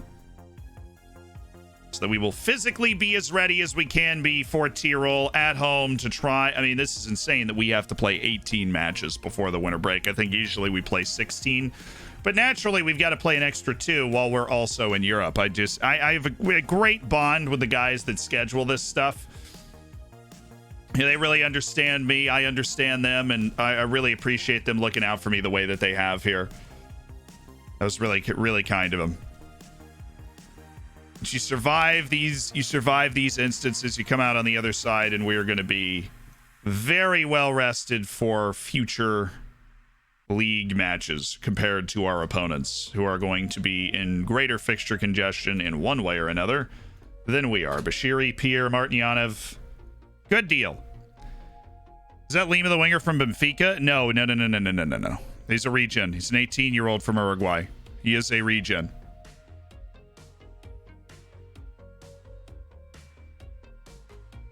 Prejudice, thank you for the gifted sub to Nim. Welcome to the Hammers, dude. I appreciate that. Chaz Entry, I appreciate the 2 months as well. Thank you to everybody that's part of the Hammers. I know we've been searching for the vibes today. We kind of had them early, right? We've been kicked in the jaw a few times over the course of this stream. So my jaw, I got a tough chin though. Got a tough chin. We'll be all right.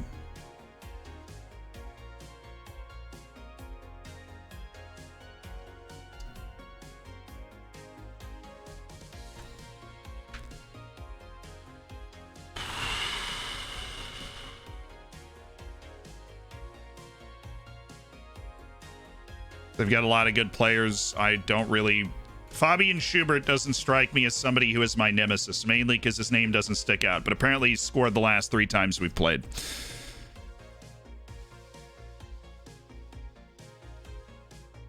Do.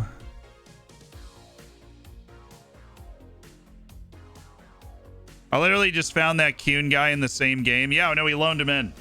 We needed some more quality on the wing. We didn't like the Vidic-Leai tandem. We'd had him out there for a year. Here's Nick Lima. We wanted to check him out. Good athlete, good defender. Don't have any real problem putting him on the field for matches. This guy's just disgusting, which we know. Inconsistency. The bane of my existence, apparently.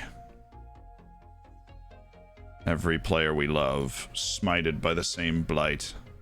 Inconsistency. Naz Zanidi. Give me a 1 week on that.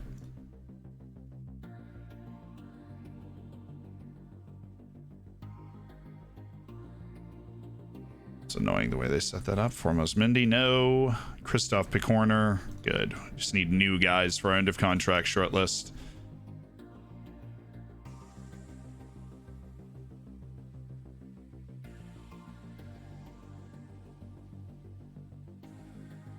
fresh blood for the end of contract shortlist. I can't click. I need to do an aim trainer just to be able to play this game. We had Marcel Monsberger on our team way back in the day. He was loaned in when we started. Our first year, this guy was loaned into our team. SV Hornbottom, and now he's running out of a contract. Well, wouldn't that be an interesting reacquisition? I think he actually has improved a little bit, because looking at him, that or our team just hasn't improved as much as you probably would hope, considering the level of competition we're playing against now.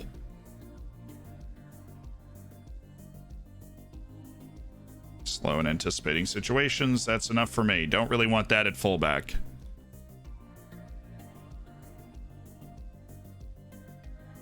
I actually went out and found an entirely new collection of end of contract guys. That guy's terrible. Nice try. This guy does not even want to play for me. Well, you were about to run out of a lot of your options. Really sorry to break it to you.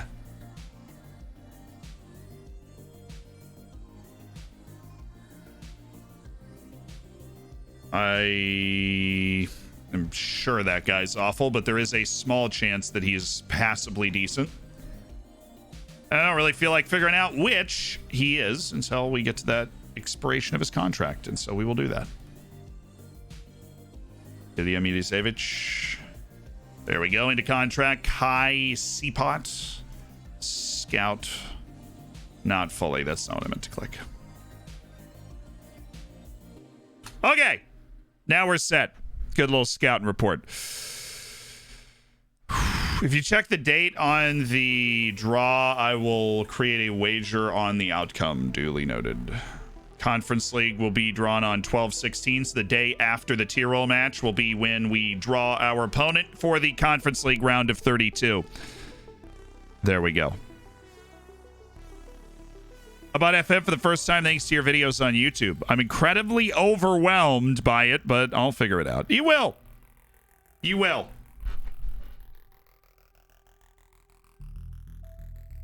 You will. Eventually, you just keep beating your head against the wall and trying things, Googling things, watching videos that are hopefully helpful.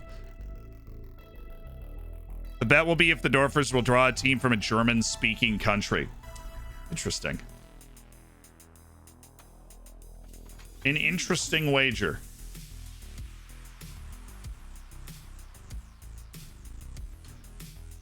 Match day.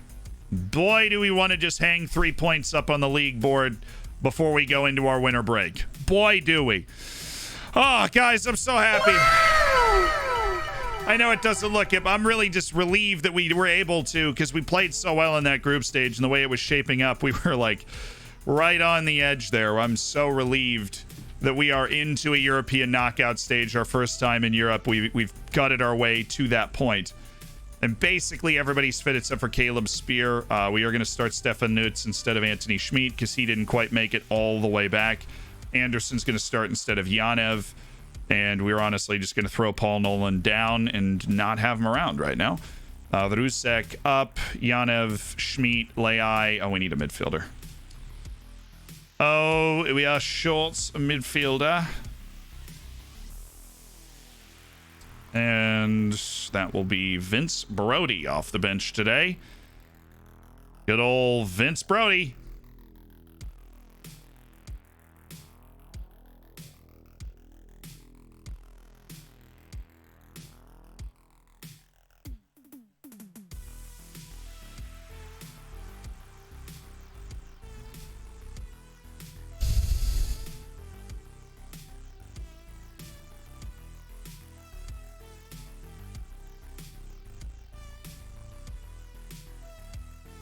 I want Igor Vidic instead. I want Anthony Schmid out.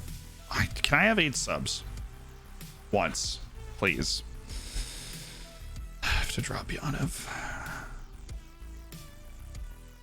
It's more likely that this will work out than I will use Yanev here. Oh, we're going narrow. I see. Okay, we do that. We have a very specific way that we like to set up against this. That, and then we close down both fullbacks. Don't care there.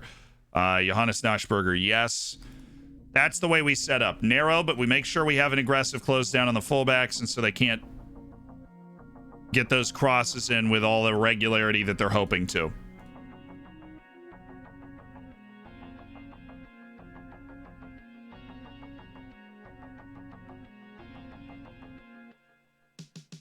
Changes made, ladies and gentlemen.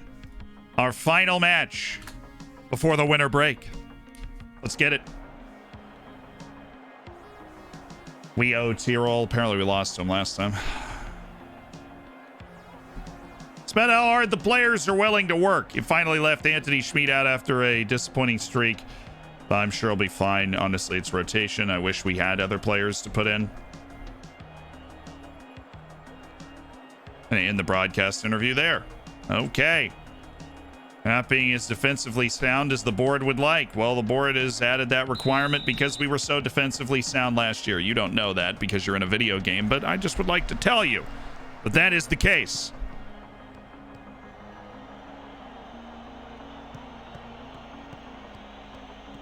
Okay. Let's settle things down, play our game, control this match, be the better team, and leave with 3 points. Because we are at home against a bottom half team.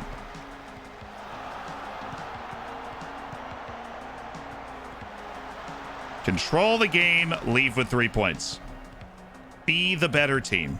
All these wonderful ideas.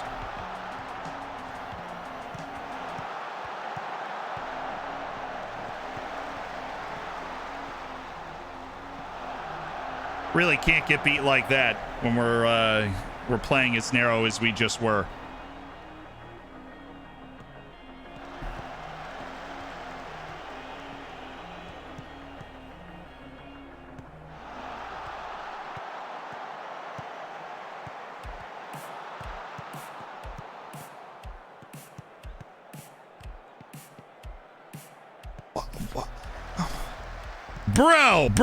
Bro!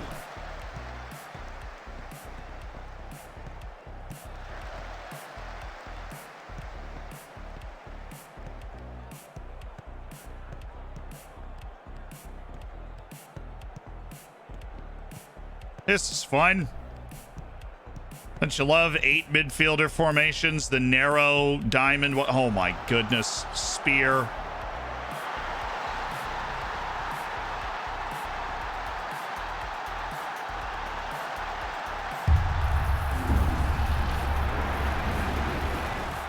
Started a save unemployed and joined a Swedish semi-pro team only able to sign on non-contract.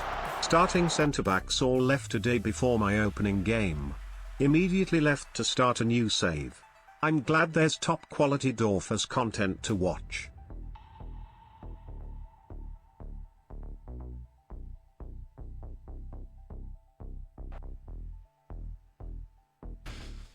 It's the midfield run, isn't it? All this formation, it's literally always the midfield run, and the reason this formation is so good is because that midfield run is electric, and the center backs never see it coming. Oh, and we got to get stuck in. Okay, we've made our adjustments. We've reacted to that. We can't close down the forwards because you close down the forwards, then the midfield will just run right by you eventually after you get lulled to sleep.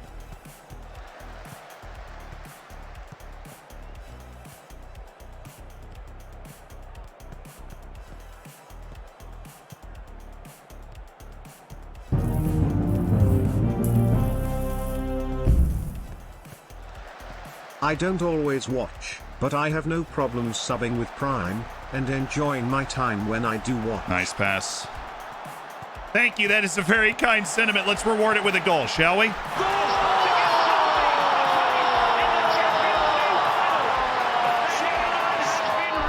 Shall we?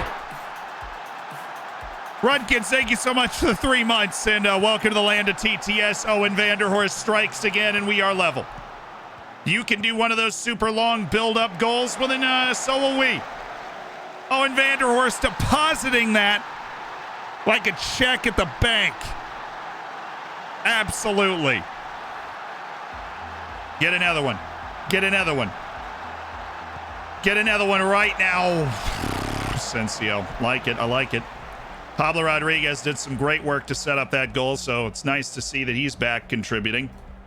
Just keep encouraging the lads. Tyrol, just the way that they play with the whole 8 midfielders thing, it's just an absolute blast for us to handle.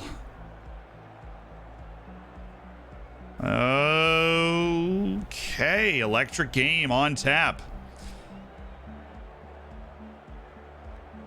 I'm not happy with the way that we played. Stefan Newts. And whoever I don't have a sub for puts down a 6.2. I am so glad that I kept Anthony Schmidt because now Newts is bad. It's insane. And Vidic. I'm done with this. I'm done. I am done with this. All right, we're going to switch this up. Vanderhorst still hanging around up there, but we're going to switch who the playmaker is. We're going to play through Anderson in the second half. We're going to switch our wings.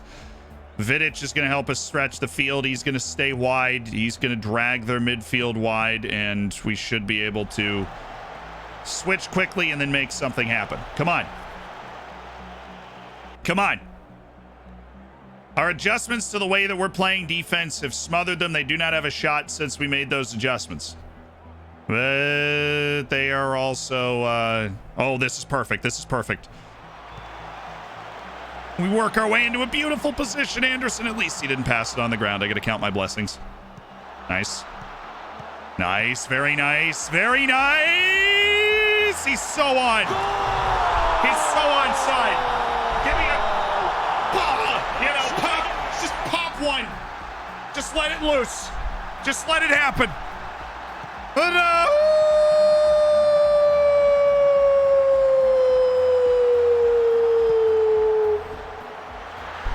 Clearly onside. Great work. Absolutely fabulous work. Owen Vanderhorst sitting in that pocket of space, in that position where he has guys making runs. He just needs a well-weighted ball. But Raul Asensio puts it to bed. Oh, that's all a weird header from Caleb that ends up working out. All right. All right, Javi. Good. Vidic knocks it down. Yes, Pablo. That, I would have been shocked if that all ended up being a goal, but we did scrap our way to a chance. All right, I'm not going to change anything, just that. Just add a little element of time wasting to the proceedings, and now we are going to slow the pace down when we have our goalkeeper on the ball. Just eat up 20-30 seconds here, 20-30 seconds there. What's our third sub? Brody doesn't want to go in. He is anxious. Javi Vasquez is nervous. Good. The polarizing figure of Javi Vasquez. Elias Anderson's only on that 6.8, and what we could do is go Rusek there and just have a defensive midfielder on defend and then a advanced playmaker on support. Have him be more of the outlet there. But Rusek with fresh legs, the ability to close down out of that spot late in games is so important. Not happy with that.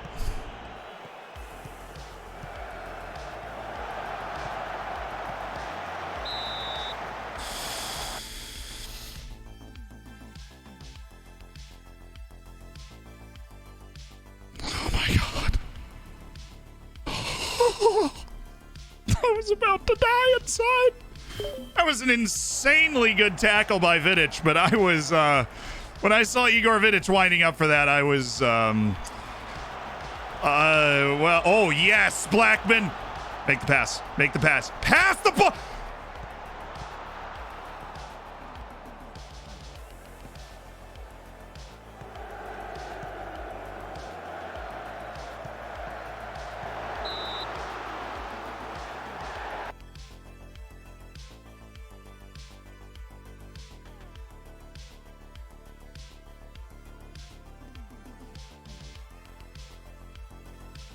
The time wasting is halfway up. That's not what the full up time wasting sends him to the corner. He's on half. He's on half.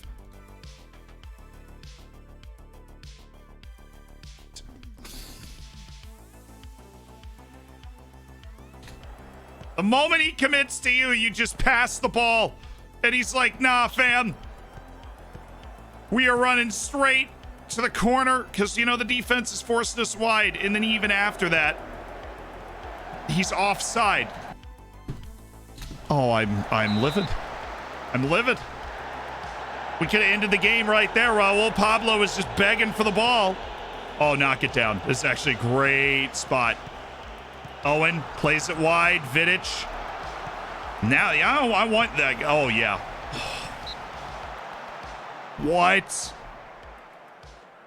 Pablo, how do we let him stab that away from behind? All right, Owen. Love the time wasting element here, my man. Absolutely love it.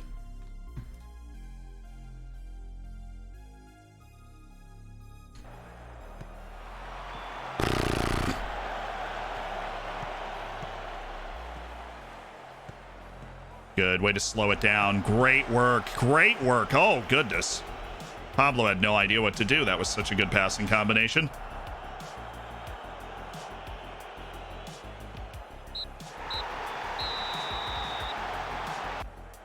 Oh, it's always nice to win the last match before the winter break. Oh, it is always nice. We didn't play as well as we could, but we did find a way to gut out the win, and I'm still dissatisfied with individual performances, but we found a way to gut out the win. We came from behind. We showed some spirit. Both of our forwards had at least a goal contribution. I'm happy. Rodriguez had an assist. Asensio had a goal. Vanderhorst had a goal. What a comeback. We went down, had to make some changes, but, you know, this is the Fok plots. This is what we do in the Fok plots today. This is what we do in the Fok plots. Oh, look at this. We've separated in 5th. Now it's the top 5, and we have separated with that top 5. Ahead of Austria Wien. We are just pursuing Sturm Graz, Rapid. And, yeah. Do you remember when we were on 4 points from 6 matches and we were down in 11th out of 12? I don't remember that either. I don't remember that. All right, the bet is up for the draw. Apparently the bet is like, will we draw a German-speaking nation in the Conference League knockout draw that we're about to go into? Our first ever European adventure. We got out of the Europa League group stage in 3rd to go to the Conference League knockout stages, ahead of Genk, which, always nice to win, obviously. You've enjoyed a brilliant season so far. Honestly, I feel like we've been a little below average, but we can't get ahead of ourselves. Just keep it one match at a time. Head down. Doing what we can. Oh, we start with the Samsung Cup quarterfinal? Well, that's one way to do it.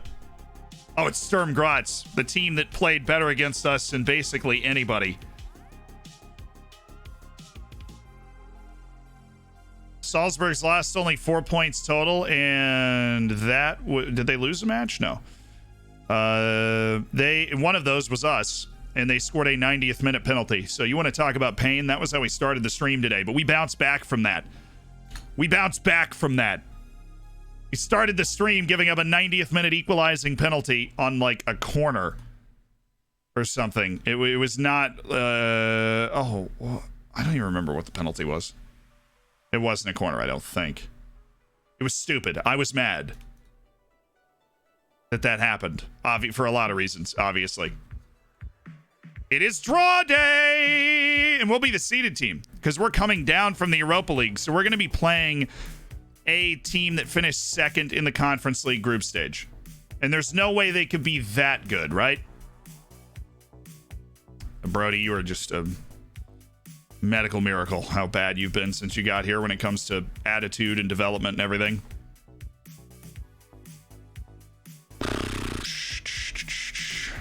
Okay, no. I'm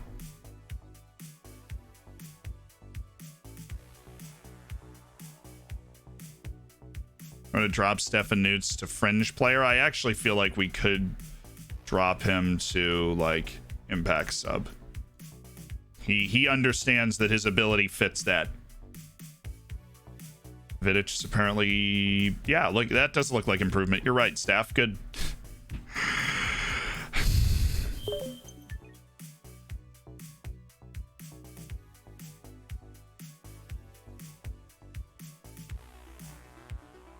And I'm already happy with my staff, so handled that. Easy money. Yeah, I know, it's only second place teams you're drawn against. Exactly, second place teams from the Europa Conference League group stage. Because we're the seeded team coming out of the Europa League for the round of 32.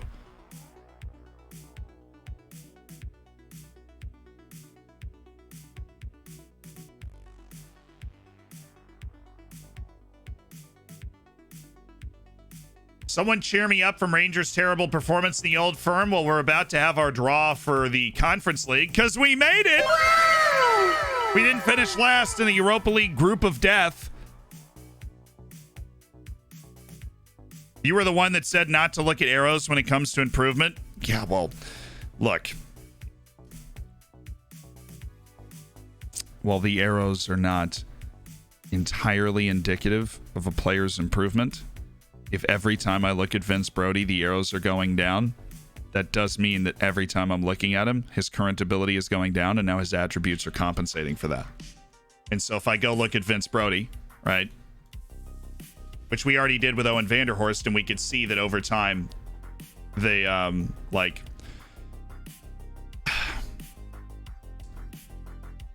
It is not as simple as don't look at arrows for player development, because arrows indicate the up and down of attributes. Players will improve and get worse throughout their entire career. Like, they'll really improve and then they'll have a bit of a bad stretch. When a player joins your club, you'll see some of this because of adaptability issues. He doesn't have serious adaptability issues. We have another young Australian on the team. He shouldn't be struggling this much. And then when you look at, like, his progress for his attributes,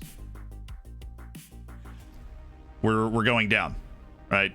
Here. We're going up in balance, and we're going up in vision, but everything else has gone down. Its positioning actually hasn't moved, but that's not good. Then combined with the fact that he is oh, dude, I am so sorry. Boo! Boo! Boo! Boo! Boo! Boo! Boo! Boo! We're playing Partisan. We're playing Partisan. Which, of course, after the intense drama of the draw, so who are the teams that we, like, could have played? That's what I'm curious. So let's go to the Conference League and go to the group stages. Who are the teams we could have played? Hajduk Split, Standard Liège, Dynamo Moscow, Rapid Wien, Werder Bremen, Young Boys, CSKA Moscow, and Partizan. So I feel like we actually got a pretty good draw. There were also, for the record, 0 German-speaking teams that were eligible for us to be drawn against. So if you wagered that, it was probably a poor life choice.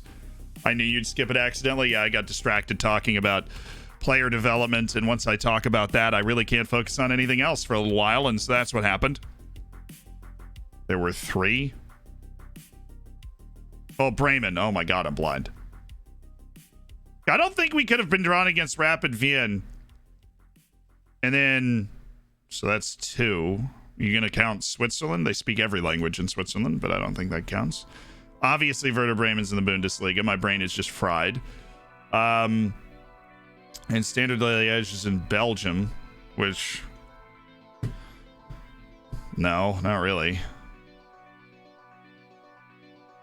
Switzerland counts? Well, that would have been controversial if we'd drawn Switzerland then.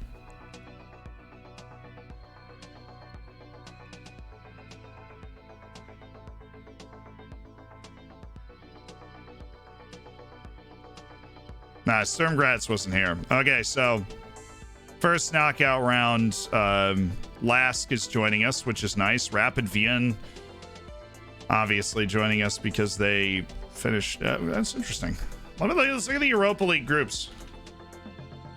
I know Lask had it in them to finish 3rd in the Europa League groups. That's good stuff. So Milan, Aberdeen over Sociedad, and Sheffield United. Yikes! Sheffield United goes crashing out without a knockout stage. Slavia Prague, Osijek, Besiktas, and AZ. Dude, all these groups are so close. You see that? Last place team has 7 points in both of them. Olympique de Marseille and Zorya Luhansk finishing ahead of Lask, who beat Ostend at least. Who'd they beat? I actually went away and beat Zorya Luhansk. Arsenal finishing behind Eintracht Frankfurt, but well ahead of Galatasaray, who finished third. Borussia Mönchengladbach and Atletico Bilbao. That is a brutal group, but Sparta Prague and Djurgården held their own. And of course, our group against Lille and Dynamo Kiev. Celtic, Sporting, Rosenborg finishing third, and Donetsk Streda finishing fourth. That was pretty easy separation. And then Roma, Copenhagen, Stade Brestois, and Legia Warsaw. A poor performance from them. They had Apoel actually had 0 points, but most of the groups were really tight and kind of intense. But we play Partizan, which we didn't know. Okay, we're literally just playing all the best teams in the Balkans. We played Dinamo Zagreb and Red Star in our route to the Europa League group stage, and now we play Partizan. We beat both of them, so you gotta feel like we should be able to handle this, right? You gotta feel like we should be able to handle this. And then we have our quarterfinal in the cup against Sturm Graz and 4 league matches.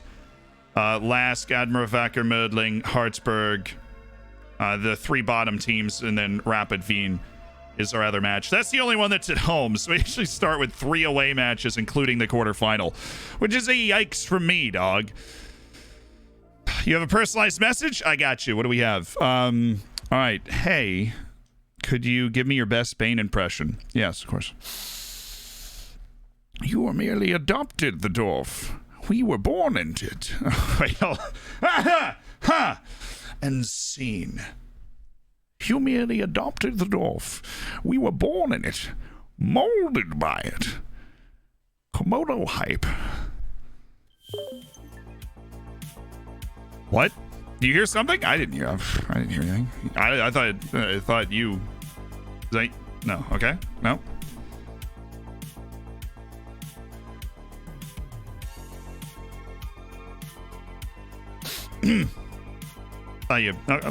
Great stream today, guys. Yep.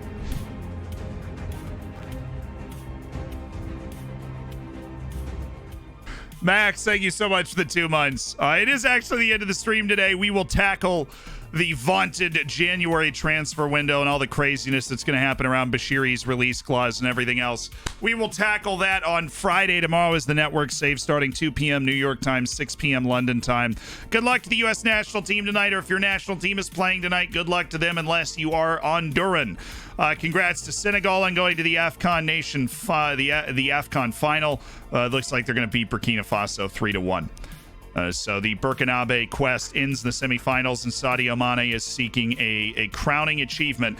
And it is distinctly possible, I would just like to point this out, that we end up with an AFCON final that is literally Mo Salah against Sadio Mane. That's just something to keep your eyes peeled for. All right. We are going to raid somebody. You know the deal. We go in, we make somebody's day, get a copy pasta ready, and we rock their world. We rock their world. Oh, Holly's on. Now, you guys, we rated Holly before, and you guys really liked it, so we're going to raid Holly again. Here we go. You guys were asking for it the other day. Holly's on. You know, I am a merciful... I am a merciful dictator of this stream, and we shall raid Holly. But, yes, good luck to everybody's national teams. Congrats to Senegal. It will be Cameroon or Egypt in the final against Senegal. In AFCON, big matches tonight in CONCACAF, too. If you are looking for something to keep you up late, if you're in Europe in particular, or you're in the Far East, Australia, Malaysia, we got a lot of viewers around there, then something to spice up your morning. It's Jamaica, Costa Rica, then Canada plays El Salvador. Mexico and Panama is a huge match. That if Mexico does anything other than win in that match, things get really nervous for them. If Panama wins, and this is dead serious, Mexico is currently out of automatic World Cup qualification. If Panama wins, that would send Mexico into the Intercontinental Playoff in 4th position. If Costa Rica beats Jamaica and Mexico loses, Mexico's like a point away from not even getting into that, right? And this, of course, is the situation for the U.S. too. But we play Honduras; they've lost 5 straight. So I'm really hoping that us playing a bad team and also freezing them to death in St. Paul, Minnesota is going to help. I'll see you tomorrow for the Network Save Friday for Dorfers. Check out the video that came out today. Have a great rest of your day.